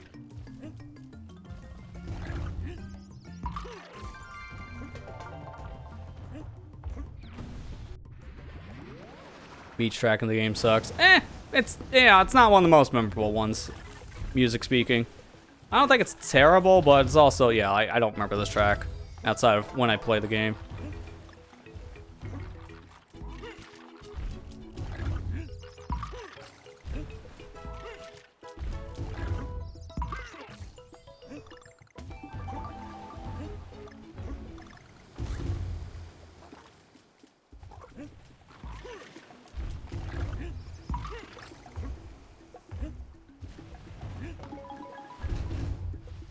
Go until beat the beach or kind of late. I mean, my plan is just get through as much of this as I can, really.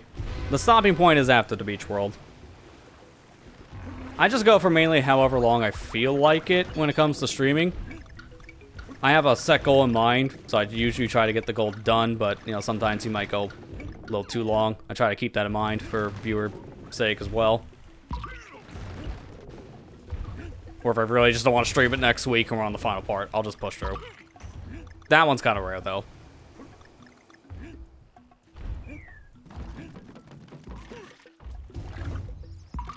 There we go.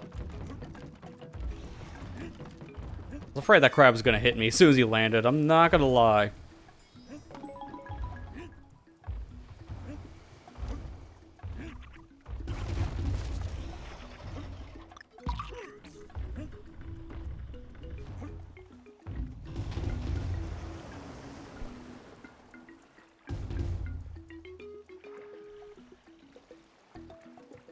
Riveting. The only thing I really don't care for in this world is a lot of the waiting sometimes that happens in certain levels. This one of the later levels are also pretty bad about it. Like with the whale. That one's not that great. It's long auto-scroller.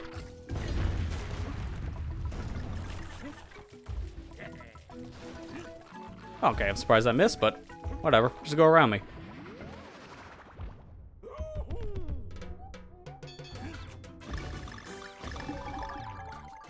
That looked like I clipped the barrel.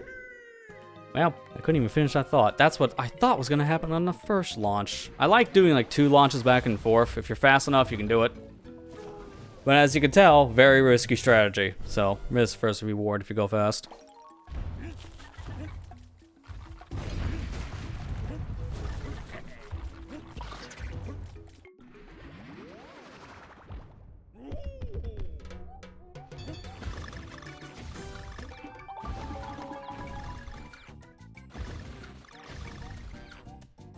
And now I can just focus on the individual bananas. So I go fast in the beginning, and then when there's just a handful left, then I start actually aiming.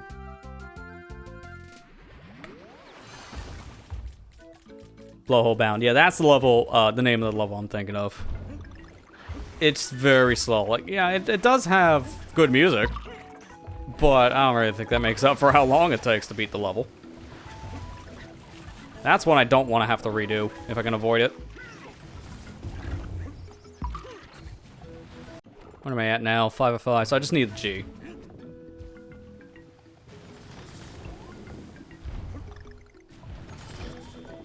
Like this slow, because of spikes.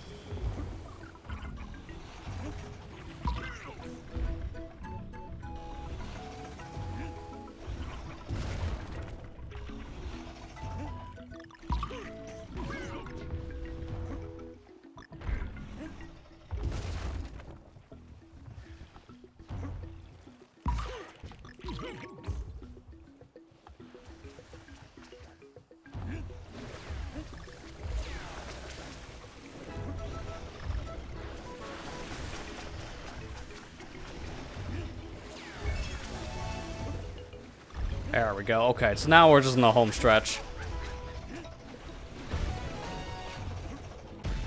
And I'll take the banana, with the balloon, excuse me, over the banana. Thank you very much.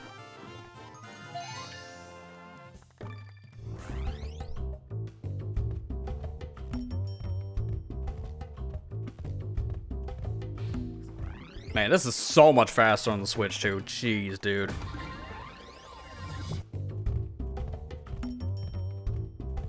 I remember during the midnight launch, I was just standing outside waiting for my turn to get in my local Best Buy to get my pre-order. And I'm reading things on social media. And one of the first things I see was from the speedrunning community about this game specifically. Talking about how much better the loading times got on Switch 2. Like, it made a massive jump. Making speedruns a lot more viable on Switch 2. And then, sure enough, this recent Summer Games Done Quick, Donkey Kong Country Returns HD was featured in it. And it was instantly shown on the Switch 2. Because people knew, no way, we're playing this on Switch 1. That loading time alone would probably add like an extra 3 minutes to the run. Just from loading. I still need to go back and watch that run, I just haven't had time. But it's on my list of things to watch from this previous Games Done Quick. Since I've been getting back into playing games as of late again, I haven't been watching as much stuff. Which is definitely for the better. I'm gonna have you shoot this way.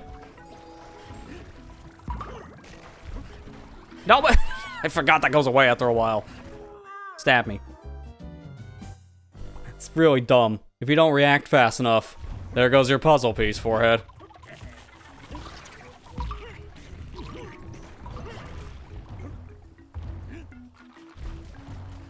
I just do this again 'cause it's funny. Get wrecked. I don't need the coins. In fact, we're gonna have so many banana coins by the end of this. It's gonna be kind of unfortunate because we can't use any of them.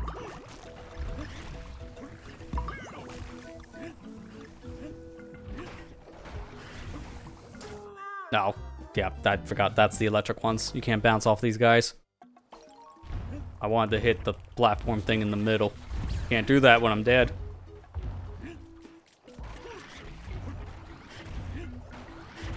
Takes no time to get back here, though. Give me that chest. It's just a balloon, so don't worry about it again. You die to get to a balloon. I don't think it's worth the life. I will be curious, though, to see what our life count will be by the time we're fully done with the series, just because I don't think I'm dying as much as I had by the end of Tropical Freeze. I'll compare them at the end, although this showcase is not doing a great example of how this is not as difficult.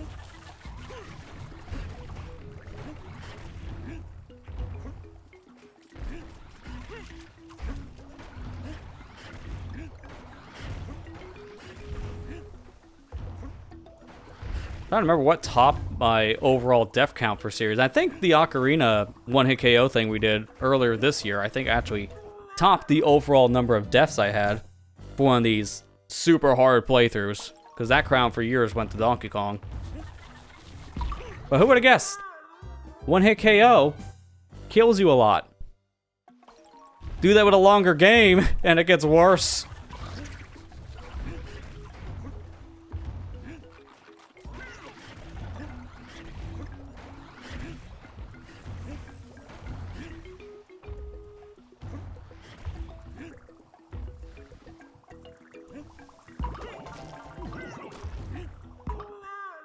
Nice camera.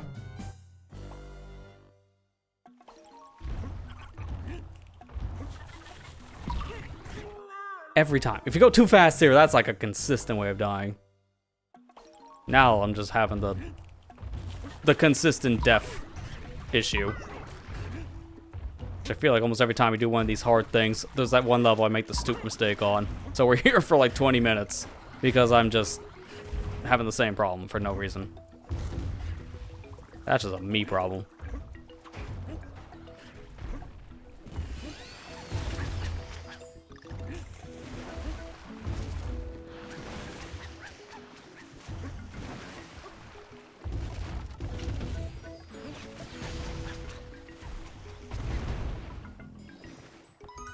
So far into level before you get your first Kong letter, but you get 3 puzzle pieces before that. It's insane, puzzle piece to letter ratio. This is a cool level. We go in the sandcastle. It might be. I can't remember 100%. Because I know one of these, yeah, there's something similar to that. Like you just go into some kind of castle or like... Well, no, like one of these has like a ship you go into at the end. This might be that level in question.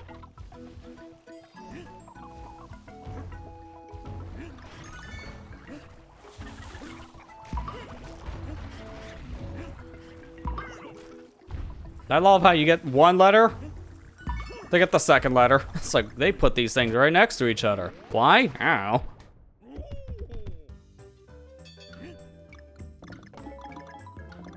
Makes it easier for me. I mean, I'm not complaining if they put things literally next to each other for collectible sake. I'm fine with that.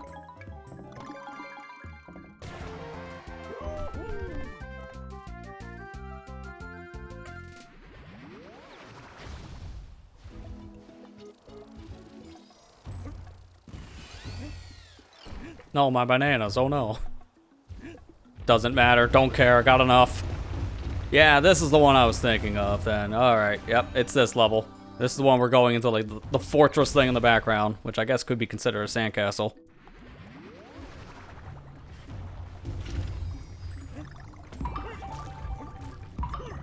So you're right on that one, Jake. This was the level.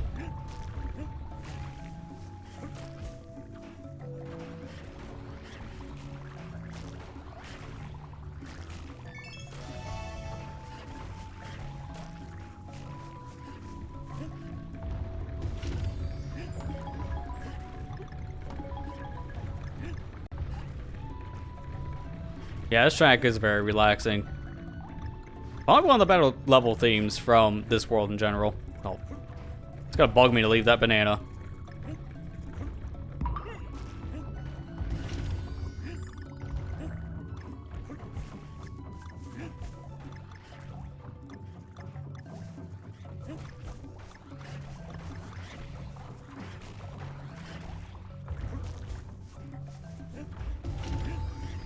Gee, I wonder if there's a puzzle piece here. I can't tell.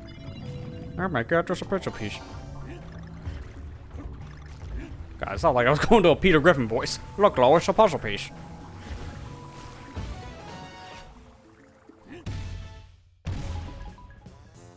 Like bananas, I can't leave any banana behind. How else do I get my upgrades?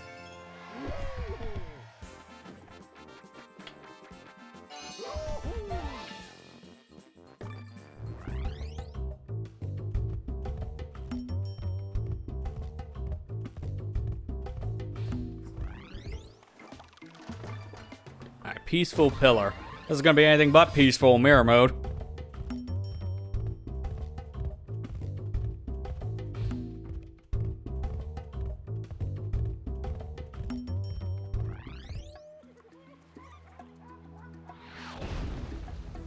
I swear, because of the HD output this game has now, that squirrel in the beginning just reminds me of the squirrel from the Ice Age movies. It just looks like the same thing.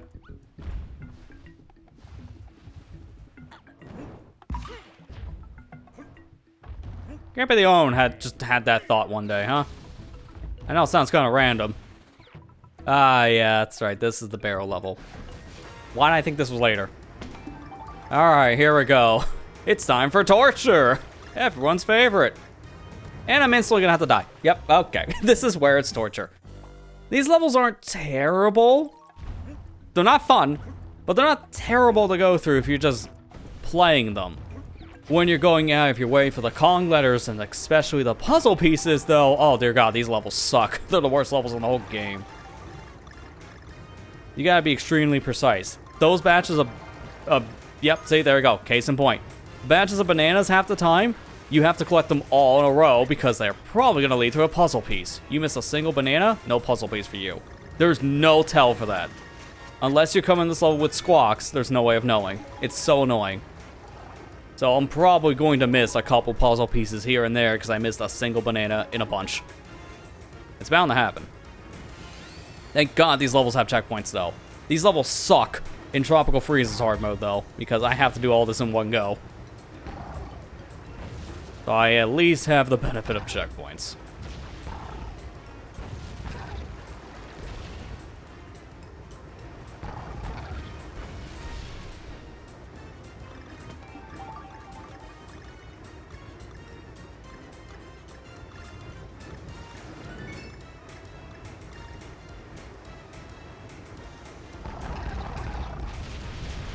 This I remember being tight.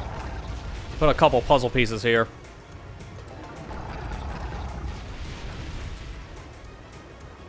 Thank God this wasn't even motion control in the Wii. It's the same thing, just tap jump.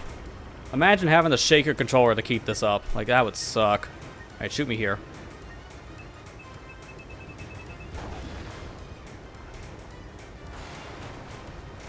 Sucker.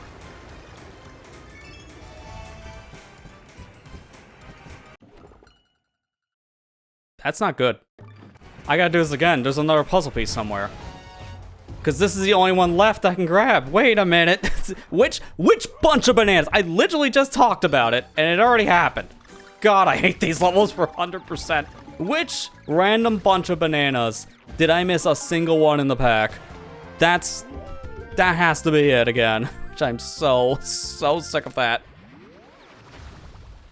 Before we leave, let me look at it now. No, actually, I think it was the first thing. Did I not get a puzzle piece from blowing a blade of grass? If it's that one, sure. Yeah, I think it is.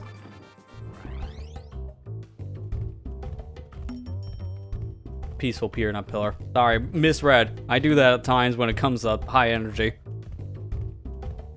I see it now.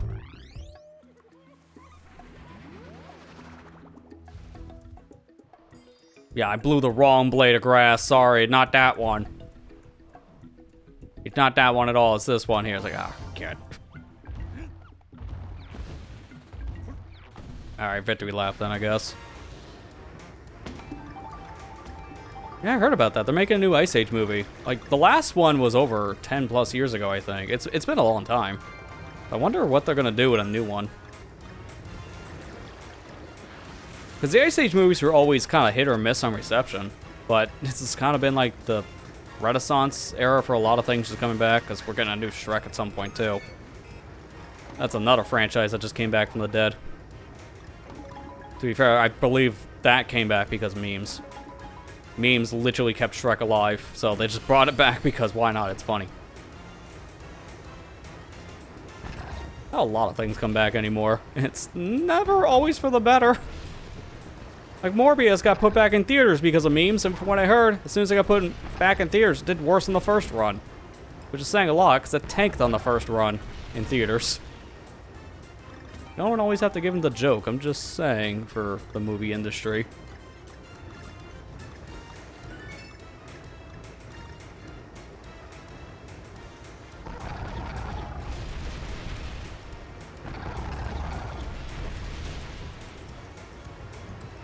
Oh no, I missed it. It's fine, we already got it. I was actually hoping to get all that in the first try, just to prove a point. Because if we're here, might as well try it again. Alright, shoot me up here.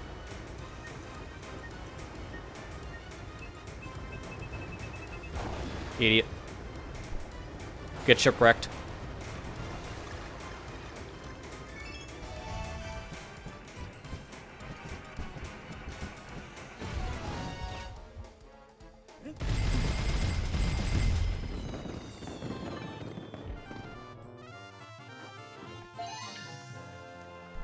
There we go.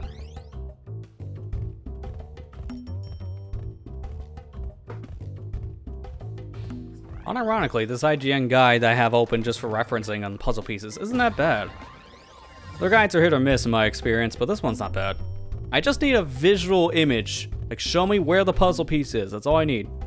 A lot of other guides are like, go in this direction, jump this way on this enemy. It's like, I don't know what you're talking about. I need to see what you're talking about. I'm a visual learner. I don't know if other people have that problem too. If you're following, say, like a guide of something, and I mean of anything, not even just gaming related, like you're following a tutorial to try to like fix something. Do people have an easier time doing it if you're just reading word for word what to do, or if it's just something you're shown? Because it's always split. Some people are visual learners, some people are able to just read something and then do it themselves. Oh god. It's this level. Why did I think this was gonna be later? This one's gonna wreck me. I had a lot of problems in this level when I did the first impressions back in January, and that was just a casual playthrough.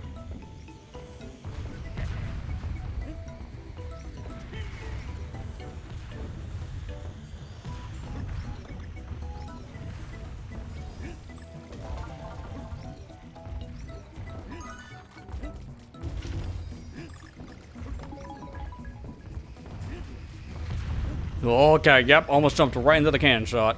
That's why we wait. Sometimes it's just hard to know where these cannonballs are gonna land after one of them hits ground, because your eyes are focused on that explosion. So you're just not paying attention to all the debris coming from the cannons and seeing the cannonballs in the sky. That's just called tunnel vision. But I swear my tunnel vision takes over in this level. So I just get hit more often than not.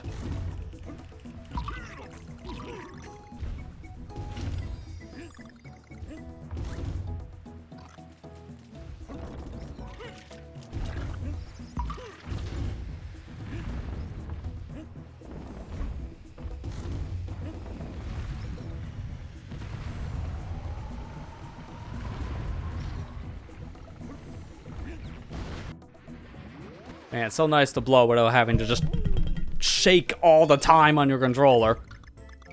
And I realize that must have sounded fantastic for people listening in, because I'm charging my Switch Pro Controller right now, and that was just whacking the shock mount. Did I get a checkpoint recently? No. I'm gonna go until I get a checkpoint and then come back for that. Yeah, because literally right here. Cool. Now, sweet release of death. Yeah, the blow from the original Wii game was terrible because it just, every time you had to stop and shake your remote just to see if there was something there. It was such a pace breaker for this game. That's why I'm glad they removed it in Tropical Freeze. Not to mention on the Wii original, it was clumsy because it was motion control based.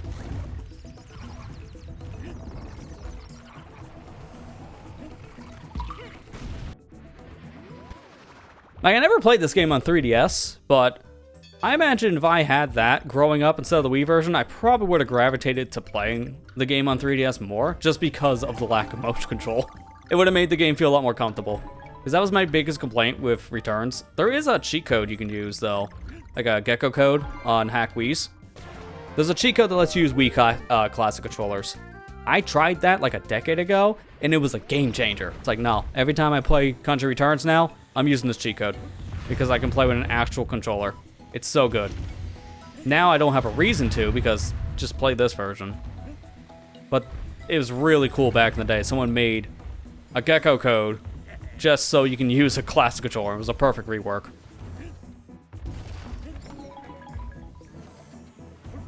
Because codes like that didn't really exist at the time that came out, because it was like 2014, I think the code came out.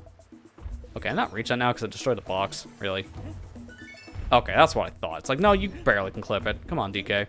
You got a fat booty. You can clip it with that booty. And sure enough, he did. Hey, Shelby, how you doing? Yeah, I heard good things about the 3DS version. I think I remember playing like a few levels of it. I just never like stuck with it, but that was mainly because at the time I wasn't playing my 3DS that much by the time I got the game. Like this was, oh god, when was this?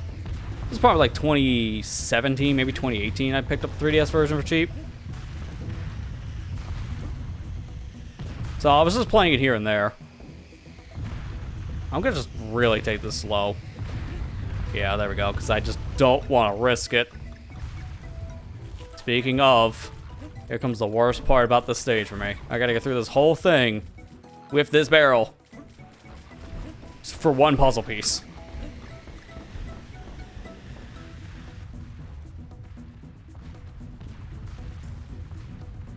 It feels like I'm walking through a literal minefield, and the mines are cannonballs.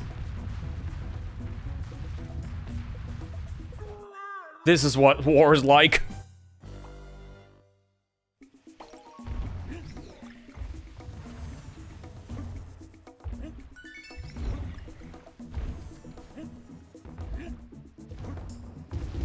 I'm gonna blow that blade of grass before I pick up the barrel this time, because why do I have a feeling that's also something?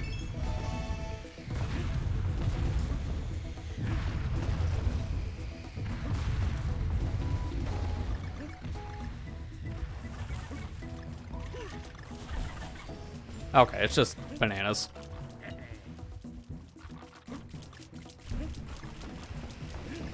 Excuse me, sir.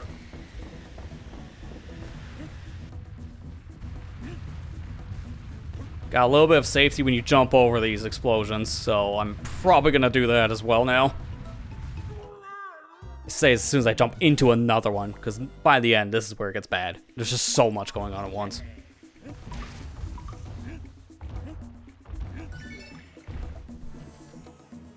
You don't need the puzzle piece for completing mirror mode. This is a 100% run, so we're going after all the Kong letters and the puzzle pieces.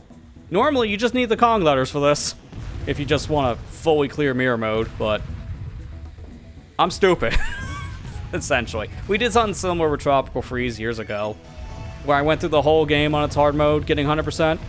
It was definitely a journey, to say the least. So this is essentially getting to do the similar thing with the predecessor game in the Return series, you know, all 2 of them. It's kind of a shame we don't have a 3rd game like this. But, you know, Retro Studios working on Prime 4, I think I'd rather have that. Because we haven't had a new Prime game since, we're not counting Federation Force, all the way back in the Wii era. Like, what, 2007, I think, was Prime 3? So, it's been almost 20 years. Fun fact, that game was originally going to be a GameCube game, but later shifted to Wii development. Early prototypes actually still use GameCube controller. And it's just like flat out a GameCube game. Like you run on actual GameCube hardware. Or like a modified version of like GameCube hardware. I can't remember exactly, but I know you can play with a GameCube controller. I've seen prototype footage of Prime 3.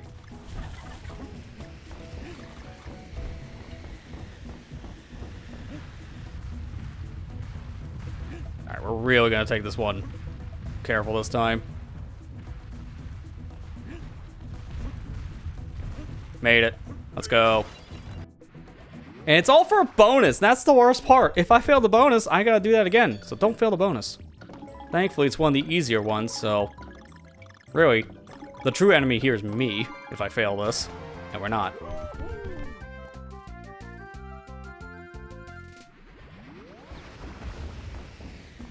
So I do have to do this again, because I'm missing 2 pieces, but that's fine.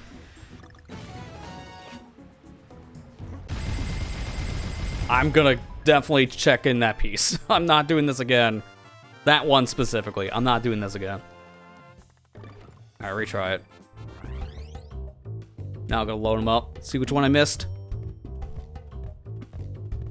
Don't know how to feel about Motorcycle and Prime 4. Yeah, the thing is, with that footage we've seen so far of Samus on the motorcycle from that recent Direct, I don't know how to feel about it yet either, only just because how open-ended is this new, like, open world? Does it have a lot of content in it? Yes or no? Like, we don't know much yet. That's the problem. And honestly, as of late, everything becoming open world has not been a good thing, because we've been missing a lot in terms of just content in a lot of these open world games. So I hope this isn't going to be, like, open just for the sake of open, and then there's, like, nothing in the Prime 4 world. But again, we just don't know yet. It looks like an interesting concept. Samus riding the motorcycle looks really cool. And it seems like a fun way to travel, but again, don't know if that's gonna lead to like a lot of empty level design or not. That's the one thing I fear. Because legitimately, the worst part about Mario Kart World is having an open world, because that holds the game back in so many ways because of the intermission tracks. Speaking of, I need to actually bring this one up because I laughed so hard when I seen this earlier today. Did people see the new commercial Sega put out today for Sonic Racing Cross Worlds? Because if you haven't, it's a treat. It is so good to see the Sega and Nintendo rivalry thing come back from like the 90s. Because that commercial just reminded me so much of like the Genesis ads from the 90s era.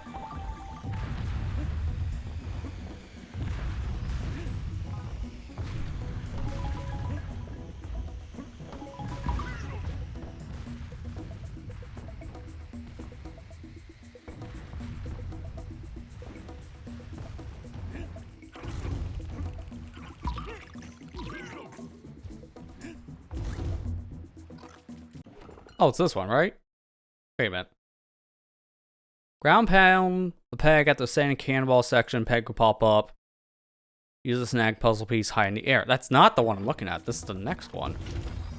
So I think I know which one I missed. Like around here. Yeah, the camera doesn't go high enough. If you don't have this peg up, you can't see the puzzle piece. That's why I missed it. Okay, so let me just look at the second one I missed. Because it shouldn't be that hard to find. Ground pound cage reveal. I think I got that one. It's near the O, but I'll check it anyways.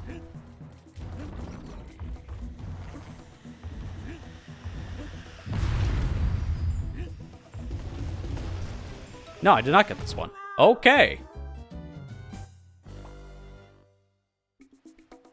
The ads glorious. I love the ads so much. And this is coming from someone who thinks Mario Kart World is a really fun racing game, and it's definitely worth your time. Probably not worth $80 though, but it's fun. It's great if you got the Switch too with it for $50. But those intermission tracks, man, they're the worst part of World. They are so boring. So, for Nintendo doubling down on the idea of let's just make you play more of them, Sega using that in their recent ad, it's hilarious. Like, they didn't flat out name Mario Kart, but you know it's Mario Kart when they're talking about a game that's just driving endlessly in open world with an RV, of all things. Today, nothing but RVs in my social media feed, and I can understand why. If you haven't seen the ad, I recommend checking it out. It's like 30 seconds, not long, but if you know the problems with Mario Kart World at the moment, that'll make you laugh.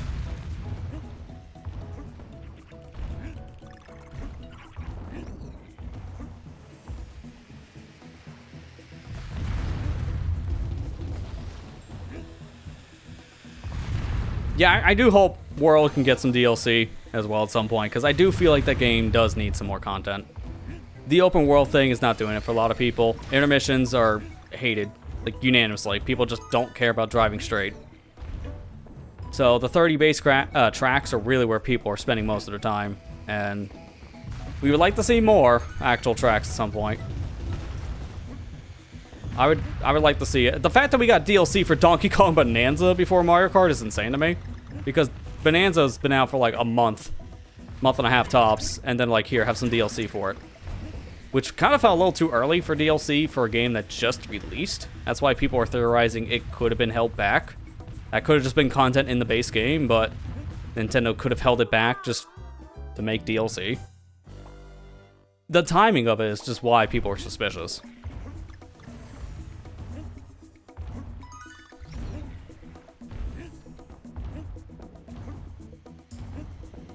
But I would really hope, maybe. I won't be surprised if we get it, because it just feels like inevitability. Mario Kart 8 got DLC within a few months on the Wii U.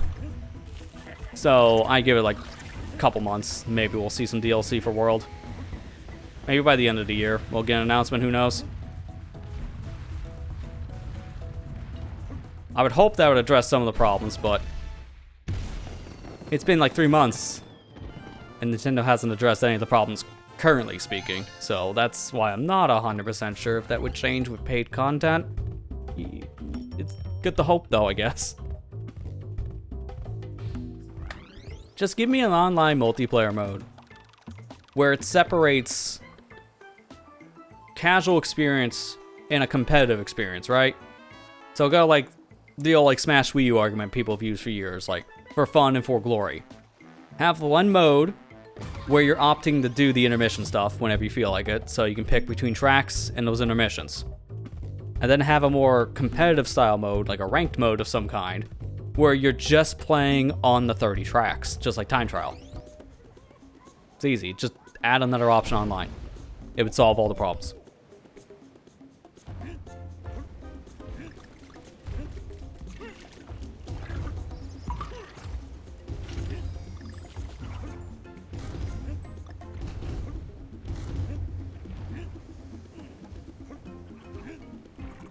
I always felt like that's a perfect place to put a puzzle piece, so might as well check.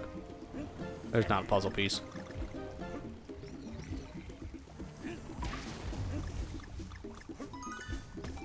I think I might already be a little... No, I'm not screwed. Never mind. This is like loops around for some reason just for 3 extra banana coins. For whatever reason, I'm thinking I need the enemy bounce for that.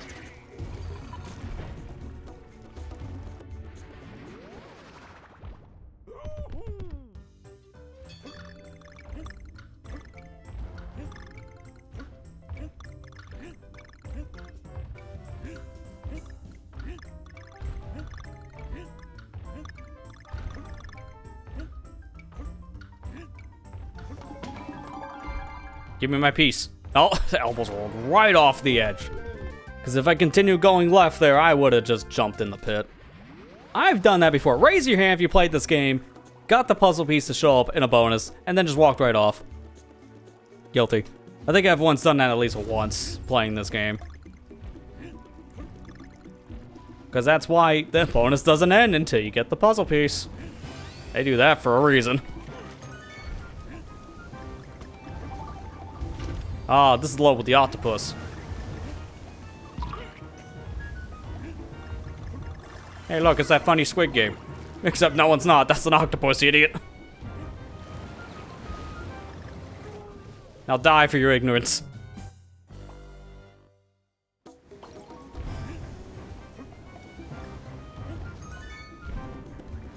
I like how the music turns off if you go backwards like this.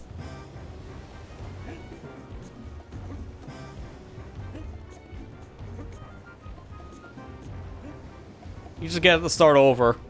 You go too far back. Go back in. Come back forward. So dumb. You can do that all day if you're bored.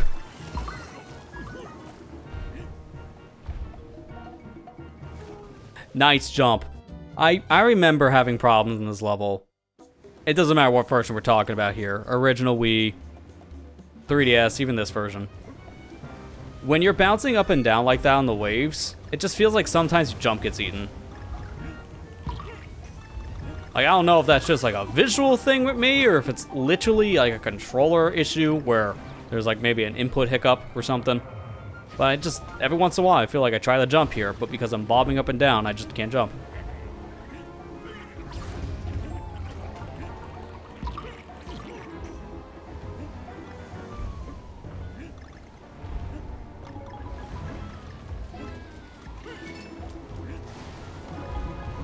Wait a minute.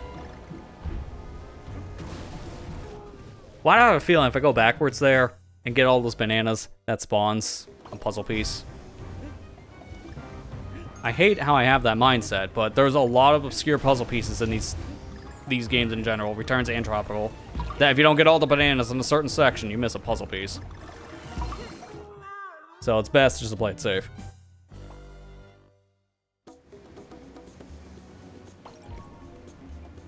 Yeah, technically, I will say, though, the comment on this point, Shelby, it's cool, yeah, you can go through this whole game and not get any of the puzzle pieces, and then you can do it in mirror mode, so it's a cool extra challenge on yourself. There are certain levels you can't do that with.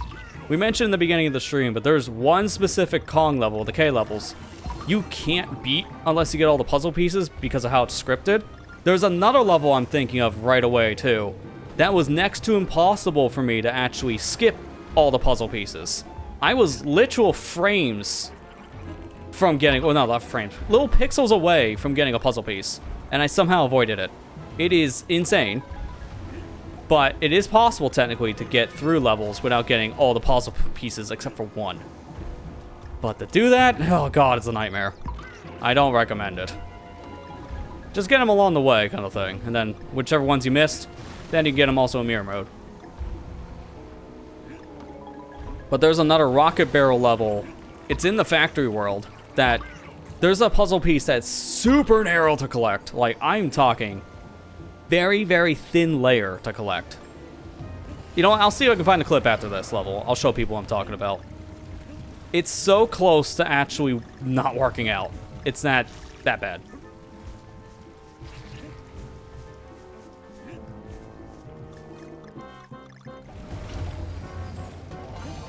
Alright, there's a puzzle piece of this.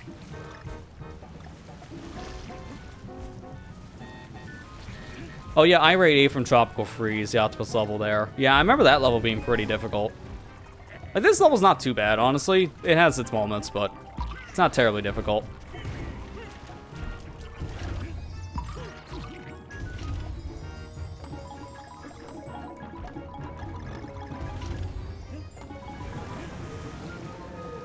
Really, the problem with this level is just don't rush. The faster you go, the more mistakes you make. Especially in this section.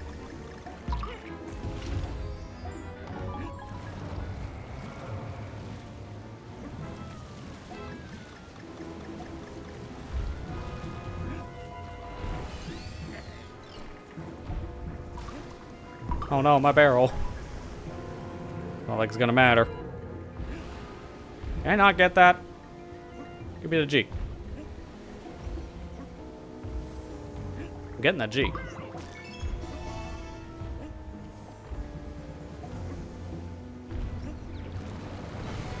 Nope, don't even bother with the bonus here. It is not worth it. The worst thing to go for. Alright, let me see if I can find that clip in question, because I actually... Recently, I'm trying to clean out a lot of my Nintendo Switch clips, so I remember taking them off the system. Just gotta see, like, what... Yeah, here we go. Switch album. I backed up all my clips recently on my PC, so that's where I'm trying to find these things.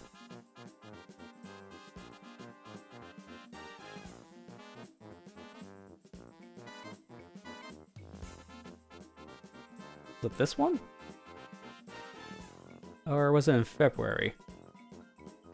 Oh, yep, here it is, February. That's when I was doing this. So when I was making this file, it was right after I beat the game with the modern mode stuff. I replayed it again on this original difficulty. So I was building out a new file for the stream series. I knew this was something I was going to do some point this year. As soon as the Switch 2 was announced, I held off because I had a feeling, yeah, this will be how you're gonna want to play it. I was correct there. Very much correct. So I'm gonna see if I can find the clip in question. I'm just gonna play it back. I'm not gonna play it with audio. Yeah. Alright, so here we go. Let me get my screen up. So this is one of the later levels in the game. This is another barrel level. And getting puzzle pieces in this kind of level, for the most part, you have to react to stuff, get a bunch of, you know, banana bunches and such for things to show up. So a lot of the puzzle pieces you can avoid, except for one. I was impressed I was able to do this. Right here.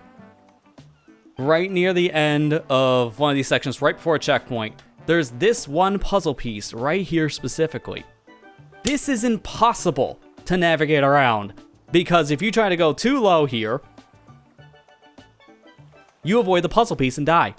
And right next to it is a checkpoint. So, after seeing that, right, where I'm like skiffing under the puzzle piece, I'm like, oh my god, this is possible, isn't it? This is the one I didn't think would be possible to skip. But you are literal pixels away. If I can zoom in a bit here. You are little pixels away. Donkey Kong is touching the puzzle piece, but it doesn't count. That is how close this one counts as. It's insane. So, I tried this multiple times. I thought Diddy Kong had a smaller hitbox. Spoilers, he doesn't. It's the same exact hitbox. So I tried this in 2-player mode instead. And I was legit shocked when this happened. I had to legit pause buffer this, because this is next to impossible. Getting through 7-4 without getting all the puzzle pieces might as well have been a challenge run on its own. But you can barely skiff under the puzzle piece. And I mean under it. You can't go above it. Doesn't work. If you can go... I did not mean to turn it off. I was trying to hit the play pause on this. If you can go underneath this stupid thing, then you can skip it. But it is extremely close to either touching the piece or dying. So skipping the 7-4 puzzle piece is legitimately one of the hardest things in this game. Just skipping a puzzle piece. But it's barely possible. This took over an hour. I was literally in this level for over an hour trying to skip that piece. Never again. That's the only level in the game where I thought I might have one extra puzzle piece and then just get it again in mirror mode. But no, somehow we were able to play this whole thing with only one level that we can't get all the puzzle pieces normally. Because I was forced to get them in one of the K levels.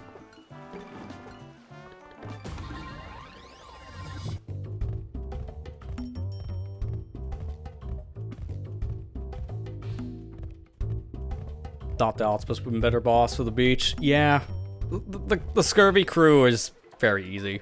Honestly, that octopus would have been a cool spectacle, but would have put up more of a challenge too. Can agree there. Because the octopus is just a set piece in levels for both this and Tropical.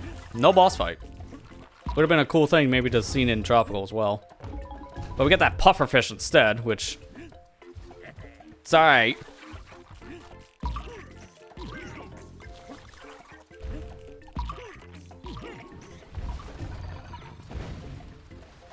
Get wrecked.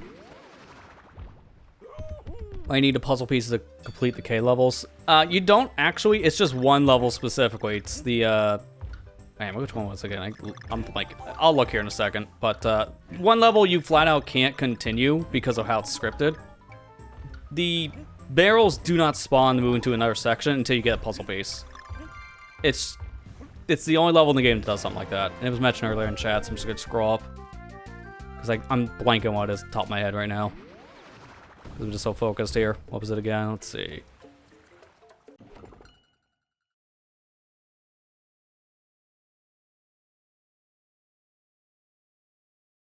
By Monkey Trial. That's what the level was. Referring back here in chat. So, it's one of the later bonus levels that you get from the K stuff. Unfortunately, we have the levels scripted. I tried my best to avoid getting the puzzle pieces there and just like waited it out for like minutes at a time, seeing there's any way maybe you can get through without collecting a puzzle piece. But the cannon barrel that would be required to take you to the next spot in that specific level in question would never spawn. This will be a thing I bring up again once we get to that specific level for people wondering, but yeah, unfortunately, there's one level in the game. It's impossible to complete without skipping puzzle pieces. Like, you're forced to get the puzzle pieces. No way around it.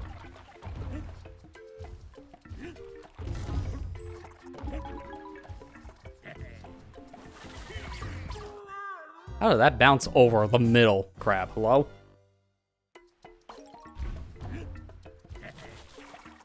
But yeah, no, like, in general, though, just to go back to the puzzle piece thing one final time, you don't need puzzle pieces to beat this game at all, even just to play every level, because they are just an extra thing for the artwork. But if you do want your file to reflect the 100% status, puzzle pieces do count towards overall completion too, if I'm not mistaken, on the file, so you will also want to get puzzle pieces for that.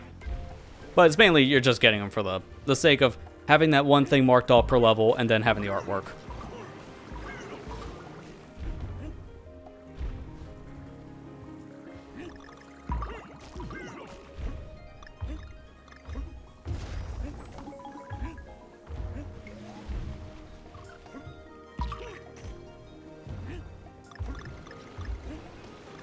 I don't know how to feel about the remix of Aquatic Ambience here. It's not bad. Not my favorite version of the song.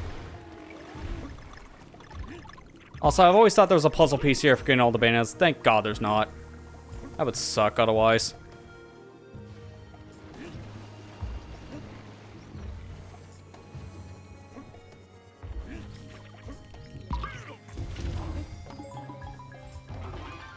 Yeah, AK was the level in question, too. Like, for people who don't know, like, the names of the levels, because I was just reading that from a previous comment. AK is the only level in this game where you cannot avoid the puzzle pieces, because it is a requirement for you to actually move on to the next section. Because without getting all the puzzle pieces, the barrels do not show up for you to get in the next section. The only time in the game they do something like that.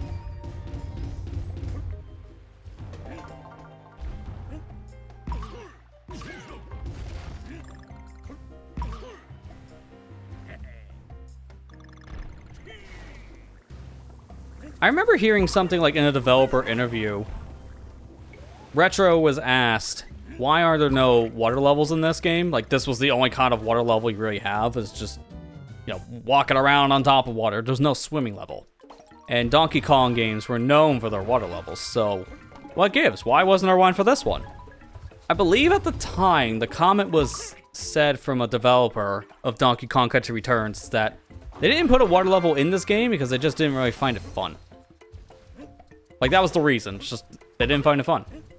So no water levels. It's a good thing that mindset changed for the next game, Tropical Freeze, because this game actually works really well with water level design. Like, in terms of just how the Returns game play in general.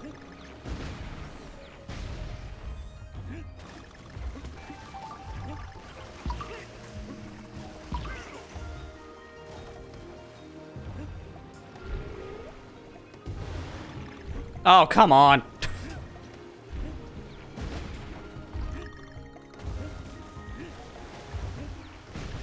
I'm just going forward to see if we get any more puzzle pieces now, because that is dumb. I gotta go back for a letter.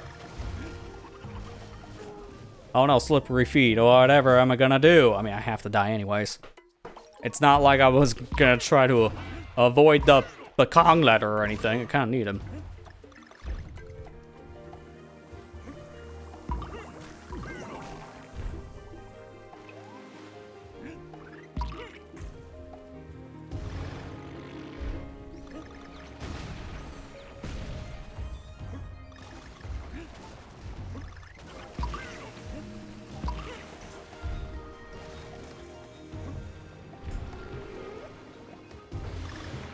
Dude, why? Every time, I swear, I try to go for the bounce there off of the geyser, off of this whale's head, and it just never gives me enough height. It's like every time. It always happens. Like, at least like 3 or 4 different attempts. I'm trying to get this in, and I just don't get the height.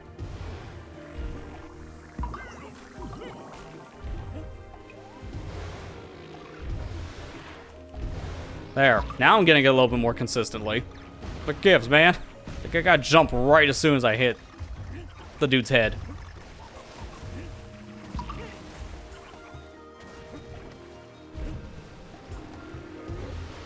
There you go. God, that was still not enough height, and I barely clipped the end.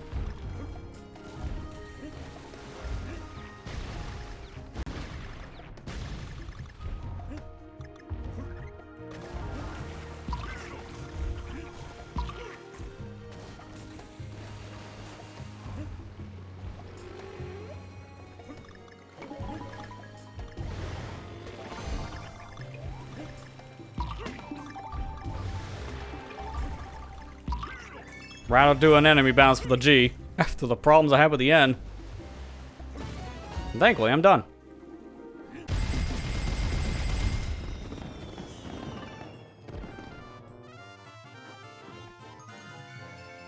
Yeah, orbital levels from the beach is weird. Yeah, like, yeah, you go from, like, a storm, then back to, like, peaceful water, and then you're back to storm later again. It's really weird because of the branching path system. So it kind of throws the weather mechanic out the window, unfortunately.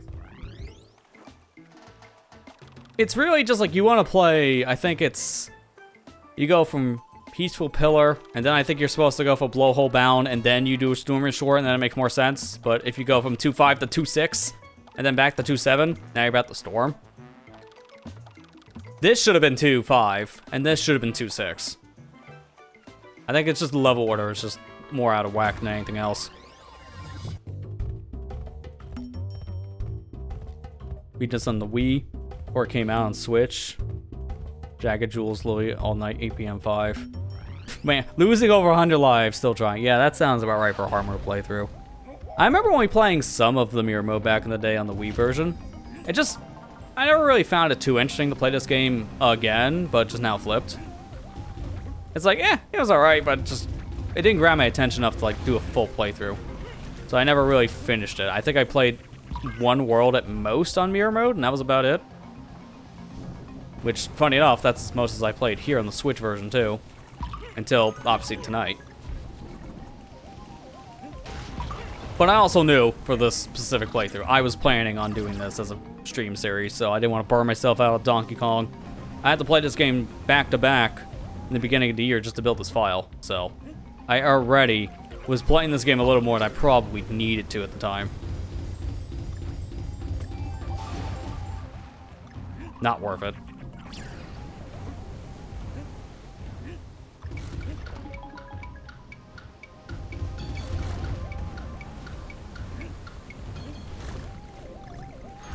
All the music in the stage, though, very Prime-esque. I always think of Prime 2 music here, because, you know, Retro Studios. Not surprising that one of their Donkey Kong levels have music that sounds very similar to a Metroid Prime game. Same developer.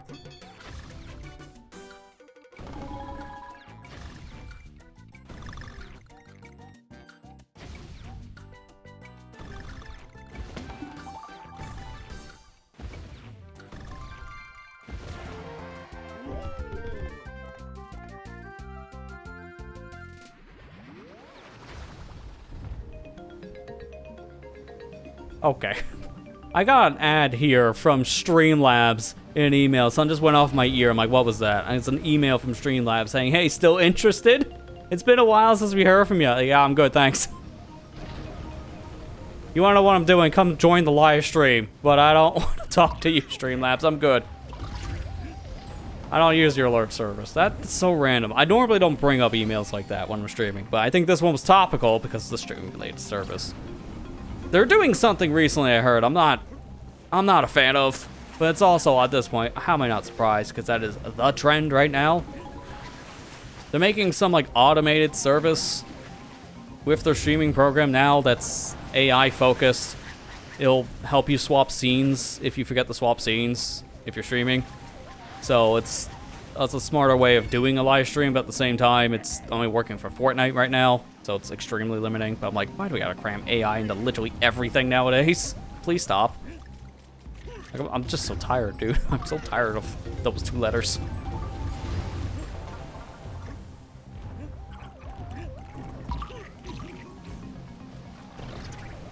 God, I thought that was gonna count as a hit. This level's kind of jank what counts as a hit and what doesn't. Crabs are consistent, though. Now we're off the funny number.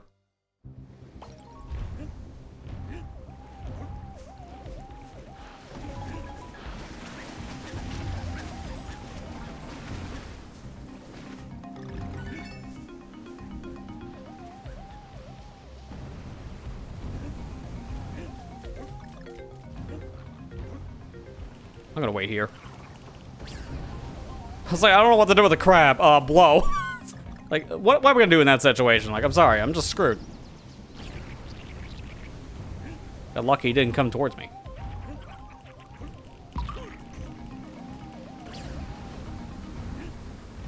If that's not a testament to how janky the wave system here is, I don't know what is. Because yep, case in point. Wow, I couldn't even finish that thought before it happened. You can die so easily from waves in this level. When you think you're in the clear, you still get clipped by like 1 pixel of that water, which you can't see it because, again, 1 pixel. So you get clipped by something and instantly die. This is not a hard mode exclusive thing. This level has insta kill in the normal game. So this happens to you probably every playthrough at least once.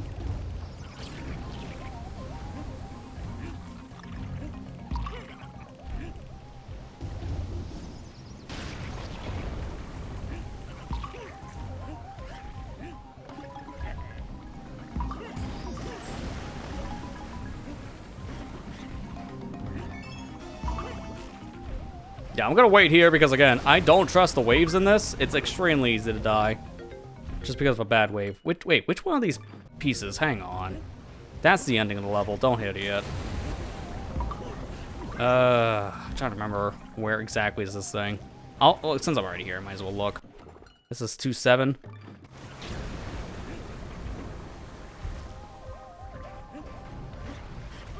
I'll stand here, because that's the safest area. So where is 2-7? Here it is. I think it's one of the last ones I didn't grab.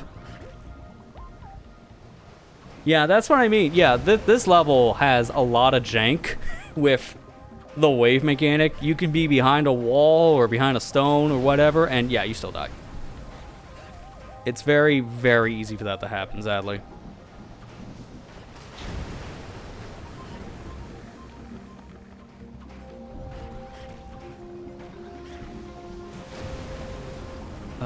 Is it? No, it's actually one of the first ones I missed, so I'll just clear the level and do it again.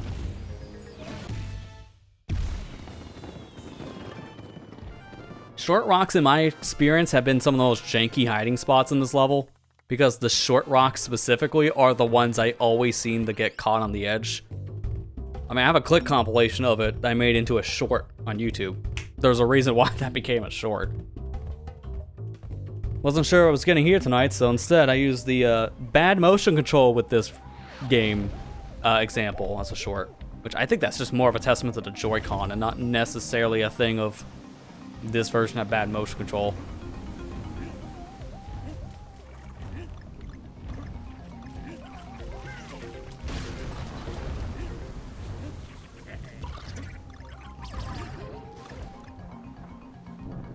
You would think that's a pit to jump down for a secret.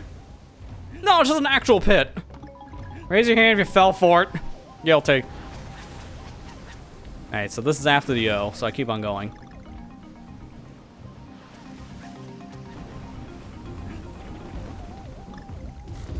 Yep, that's literally the one thing I didn't do, because they put a puzzle piece next to a puzzle piece.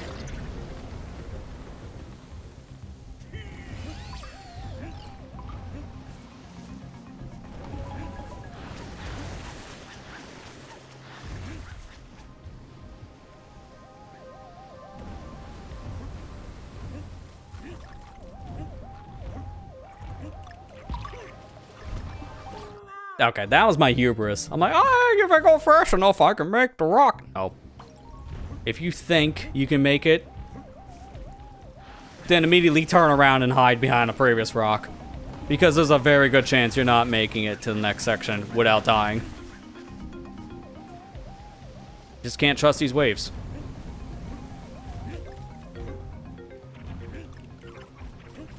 Yeah, I'm dead here. Because the problem, I was going to use the one there. They have to like ground pound the switch, which raises a rock for limited time. I was going to use that rock, and then there was a crab in front of it. So again, when you think, oh, I could maybe make this or that, don't trust yourself. It's not worth dying, as I'm demonstrating like 3 different times in a row.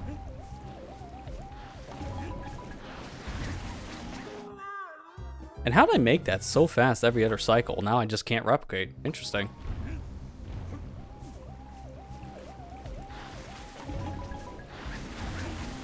There we go. I don't know what I was doing different before. I'll just chill here. Crab's gonna die.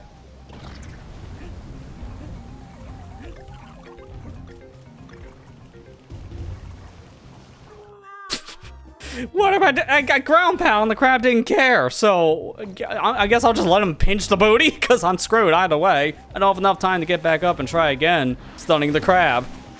If I try to kill him, I'm also dead. So it's like, alright, guess I'll die.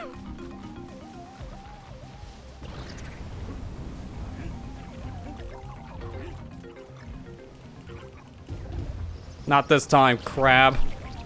Jeez, man, I swear.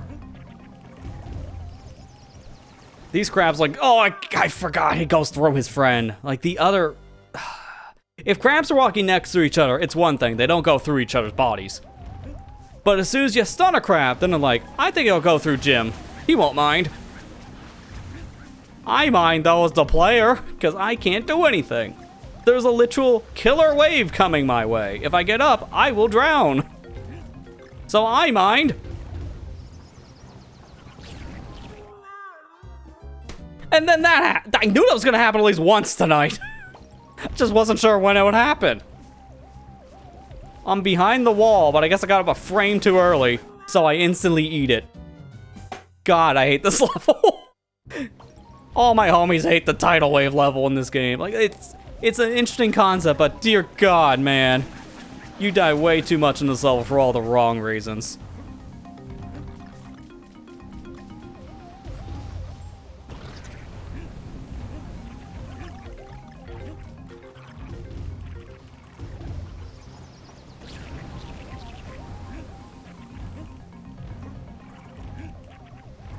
I'm just going. I don't even trust those rocks. I just want out. DK want to go home. So much so, DK can't make coherent sentences. Get me out.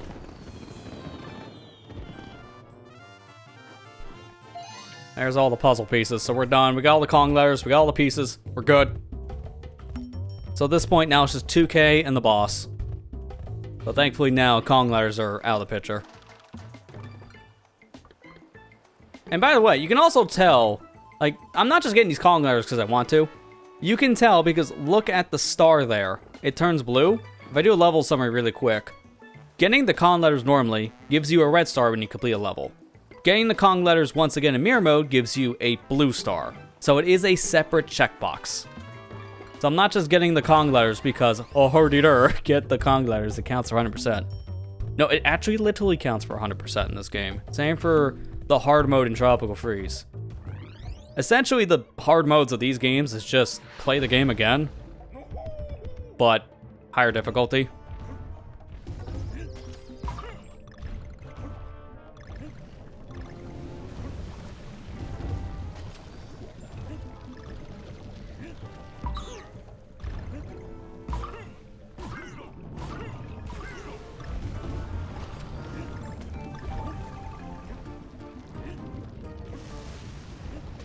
I'm gonna die for that, but honestly, that's fine.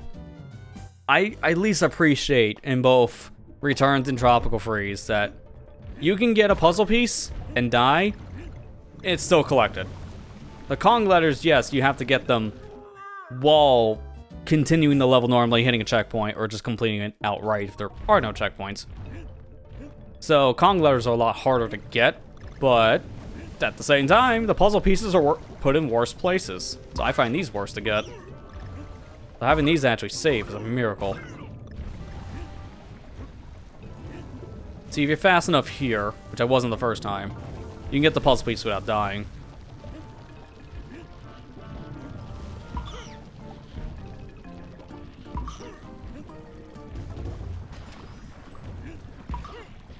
Oh no, my life. It's not like I have over 90, I'll be fine. Go, go, go. Yikes, at least I got the puzzle piece. Once again, as long as you keep them when you die, I'd sometimes rather die and grab a piece. It's sometimes the only way to go.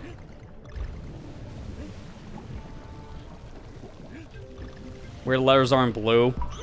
Yeah, that's true. Like, Tropical Freeze does a little bit of a better thing with the hard mode for at least the collectible sake, because they do change Kong letters. I don't know why they don't in Returns, but I guess they thought about that going to the sequel game. Because they give you the blue icon when you get all the puzzle pieces again, so it's like, oh, we thought of it, but we also didn't. So the next game will correct our error.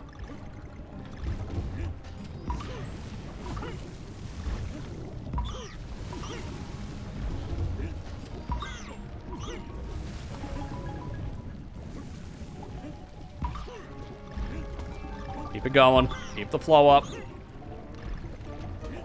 Got it. That was a little sketch. I need this guy. Get up here, because in this container is another piece.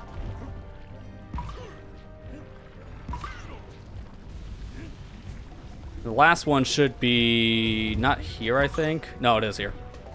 Got it. Okay. Go down with the ship, DK. Give me a thumbs up while you're at it.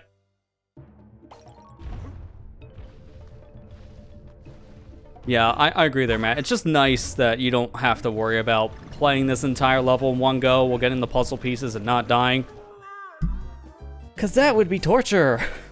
A lot of these levels are really designed in a way where it's trial and error. You have to just attempt to do something, and in the process, you're probably going to die.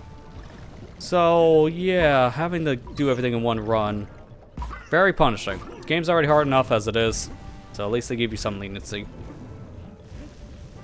I wish they'd do that with the Kong letters too, but I can understand why they don't. Especially given how the classic games handle the Kong letters. Oh wow, that was overshooting. The classic country games, you had to get all the Kong letters in one go too.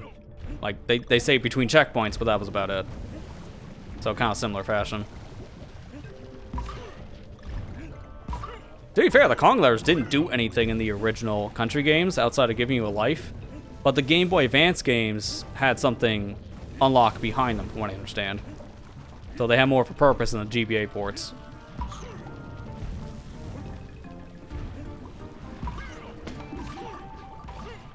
If I want to make some of this easier, I should be using the analog stick. I am playing with just straight D-pad.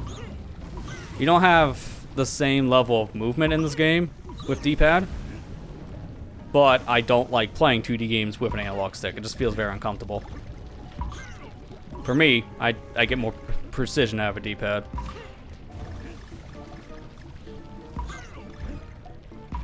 If I need to walk, though, then I'll use the analog stick, because you can only walk in the default control scheme if you're using the analog stick.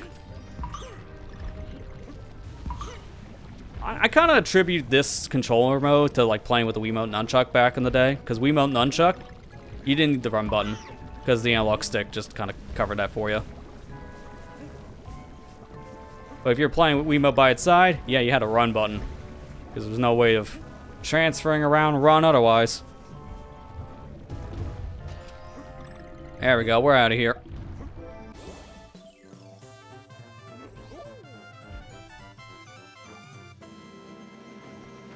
Hope Retro gets to make another DKC game. They probably will at some point. Because of the messy development cycle Prime 4 has, or had in the beginning, I should say, I understand why Nintendo went back to them and say, hey, can you make Prime 4? You did great with the first 3. Honestly, they probably should have went to Retro Studios to begin with, because of their track history. But after Prime 4 is done, maybe we'll see another Donkey Kong game, because that's what happened with Prime 3. After that, then we got 2 Donkey Kong games back-to-back from Retro Studios. So maybe we'll see something after Prime 4 this year, which would be cool. Because Donkey Kong is kind of in like this high right now, between Bonanza and then getting a movie here soon enough. So Donkey Kong definitely feels like a series Nintendo wants to put more attention into again.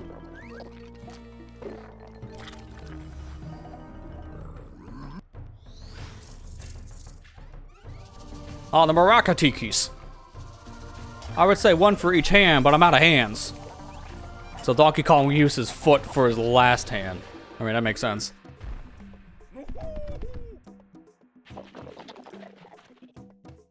Alright, time for the easiest boss in the whole game. Like, this thing is brain dead.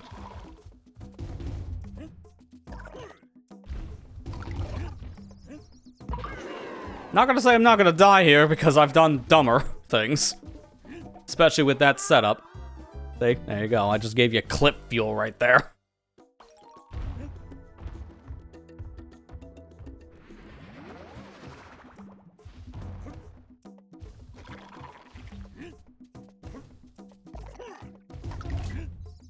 But yeah, this boss fight is simple.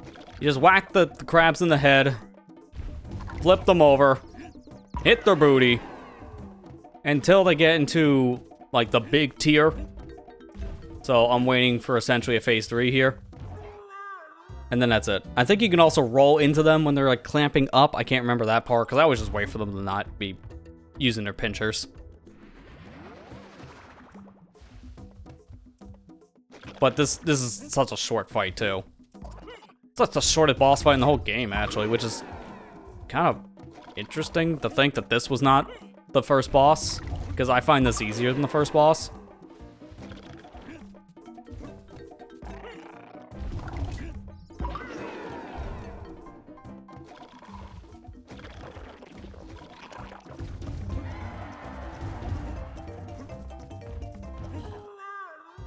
Nice hitbox, though. Unfortunately, hitboxes are jank, so I'm gonna still probably roll into, like, their fork or their knives or whatever, because I love how the gimmick for these crabs, though, in terms of visual standpoints, instead of having a hook on their hand, because Yarhar pirate kind of theme, they have utensils.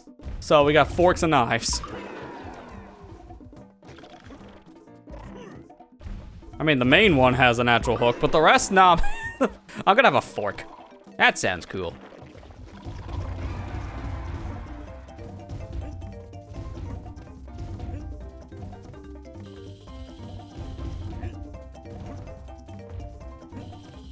Oh, bad timing. Yeah, no, Scurvy Crew is at least tough on first playthrough. I do agree at least with that, because trying to figure out what you're gonna have to do to hit it. Yeah, that's the thing. And because I haven't played this game in almost a year now, which is actually hard to already think that 2025 is almost over.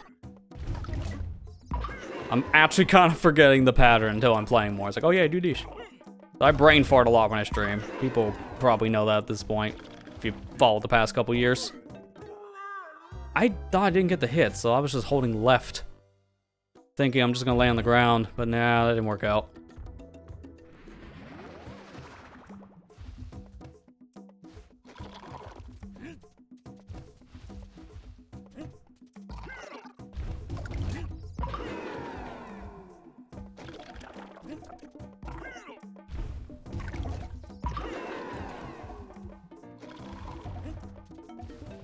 You know, I'll let you do your thing. Because as soon as you do that, I can flip you over anyways, which makes this fight even easier.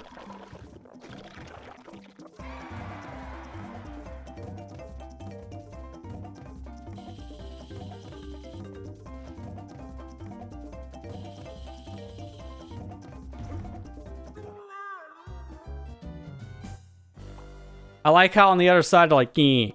And then on the right side, they're like, I'm just gonna stay like this forever. Oh, I'm sorry, you want to attack me? I'll just stay like this. God, it's like the joke we make all the time about Mega Man games over the years. If Dr. Wily just made a Spike Man, he would win forever. kind of what these guys were doing. Like, oh, I know you can't hurt me if I got a spike above my head, so I'm just gonna chill.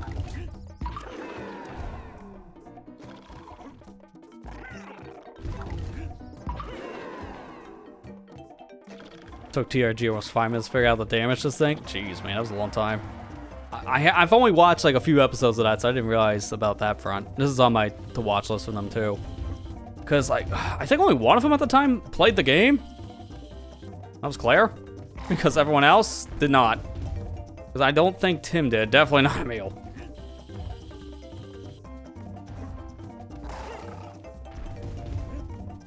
But to be fair, yeah, on a first playthrough, this does take a while to figure out. Because you just think bounce on heads and that's good enough. Like, no, it's not. Instead, you gotta wait for that.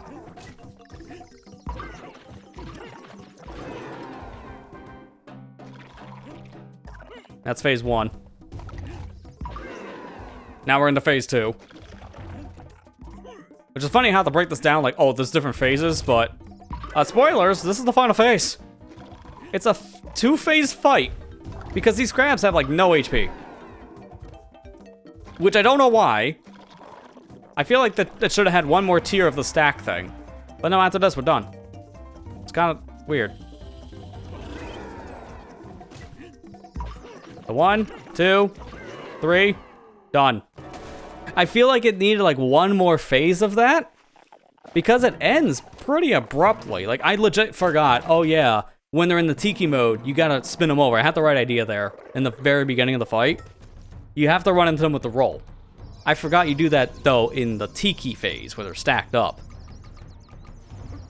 And just because we talked about it before. Give him the fist. I love doing that. So yeah, I brain farted for a couple of those attempts, but it's a very simple fight, and it's over before you know it. I don't know why it's so short. That legit feels like that should have been the first boss in the game, but it's the World 2 boss. Feels like it was put in the wrong spot.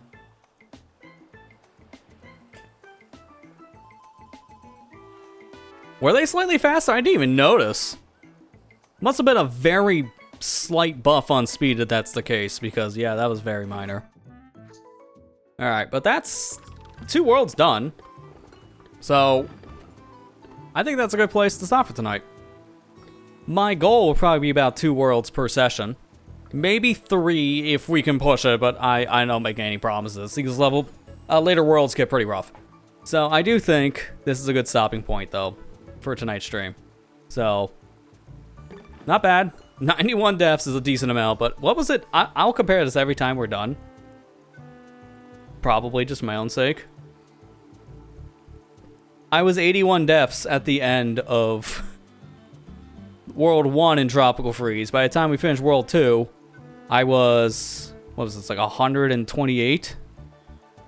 So, needless to say, oh no, 127, because I remember I think I misclicked one of the death counts, so I had to roll back. I'm already much further ahead in terms of death ratio to progress compared to Tropical Freeze. The checkpoints make a massive difference here, flat out. So I don't think we're going to have as much of a hard time here. The later worlds are going to give me some trouble, mainly with the bosses. I am not looking forward to the factory. God, factory's going to be probably one of the worst worlds in the whole game. Both in terms of the boss fight and even just some of the levels, but we'll get to it in due time. But yeah, that's it for tonight though. So thanks to everyone who came out to the stream. We'll be back here tomorrow, one more stream of the week.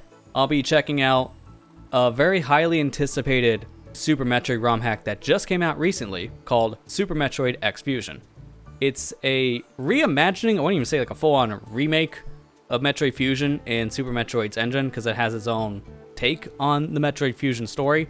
So it's going to be a very interesting experience, especially as someone who's played Metroid Fusion a lot growing up. So I'm excited to see what this version of the story is like, but come back tomorrow for that stream. Other than that, though, that's it for tonight, though. Thank you all for watching. Hope you enjoyed. I'll see you back here tomorrow. Take care and have a good night, everybody.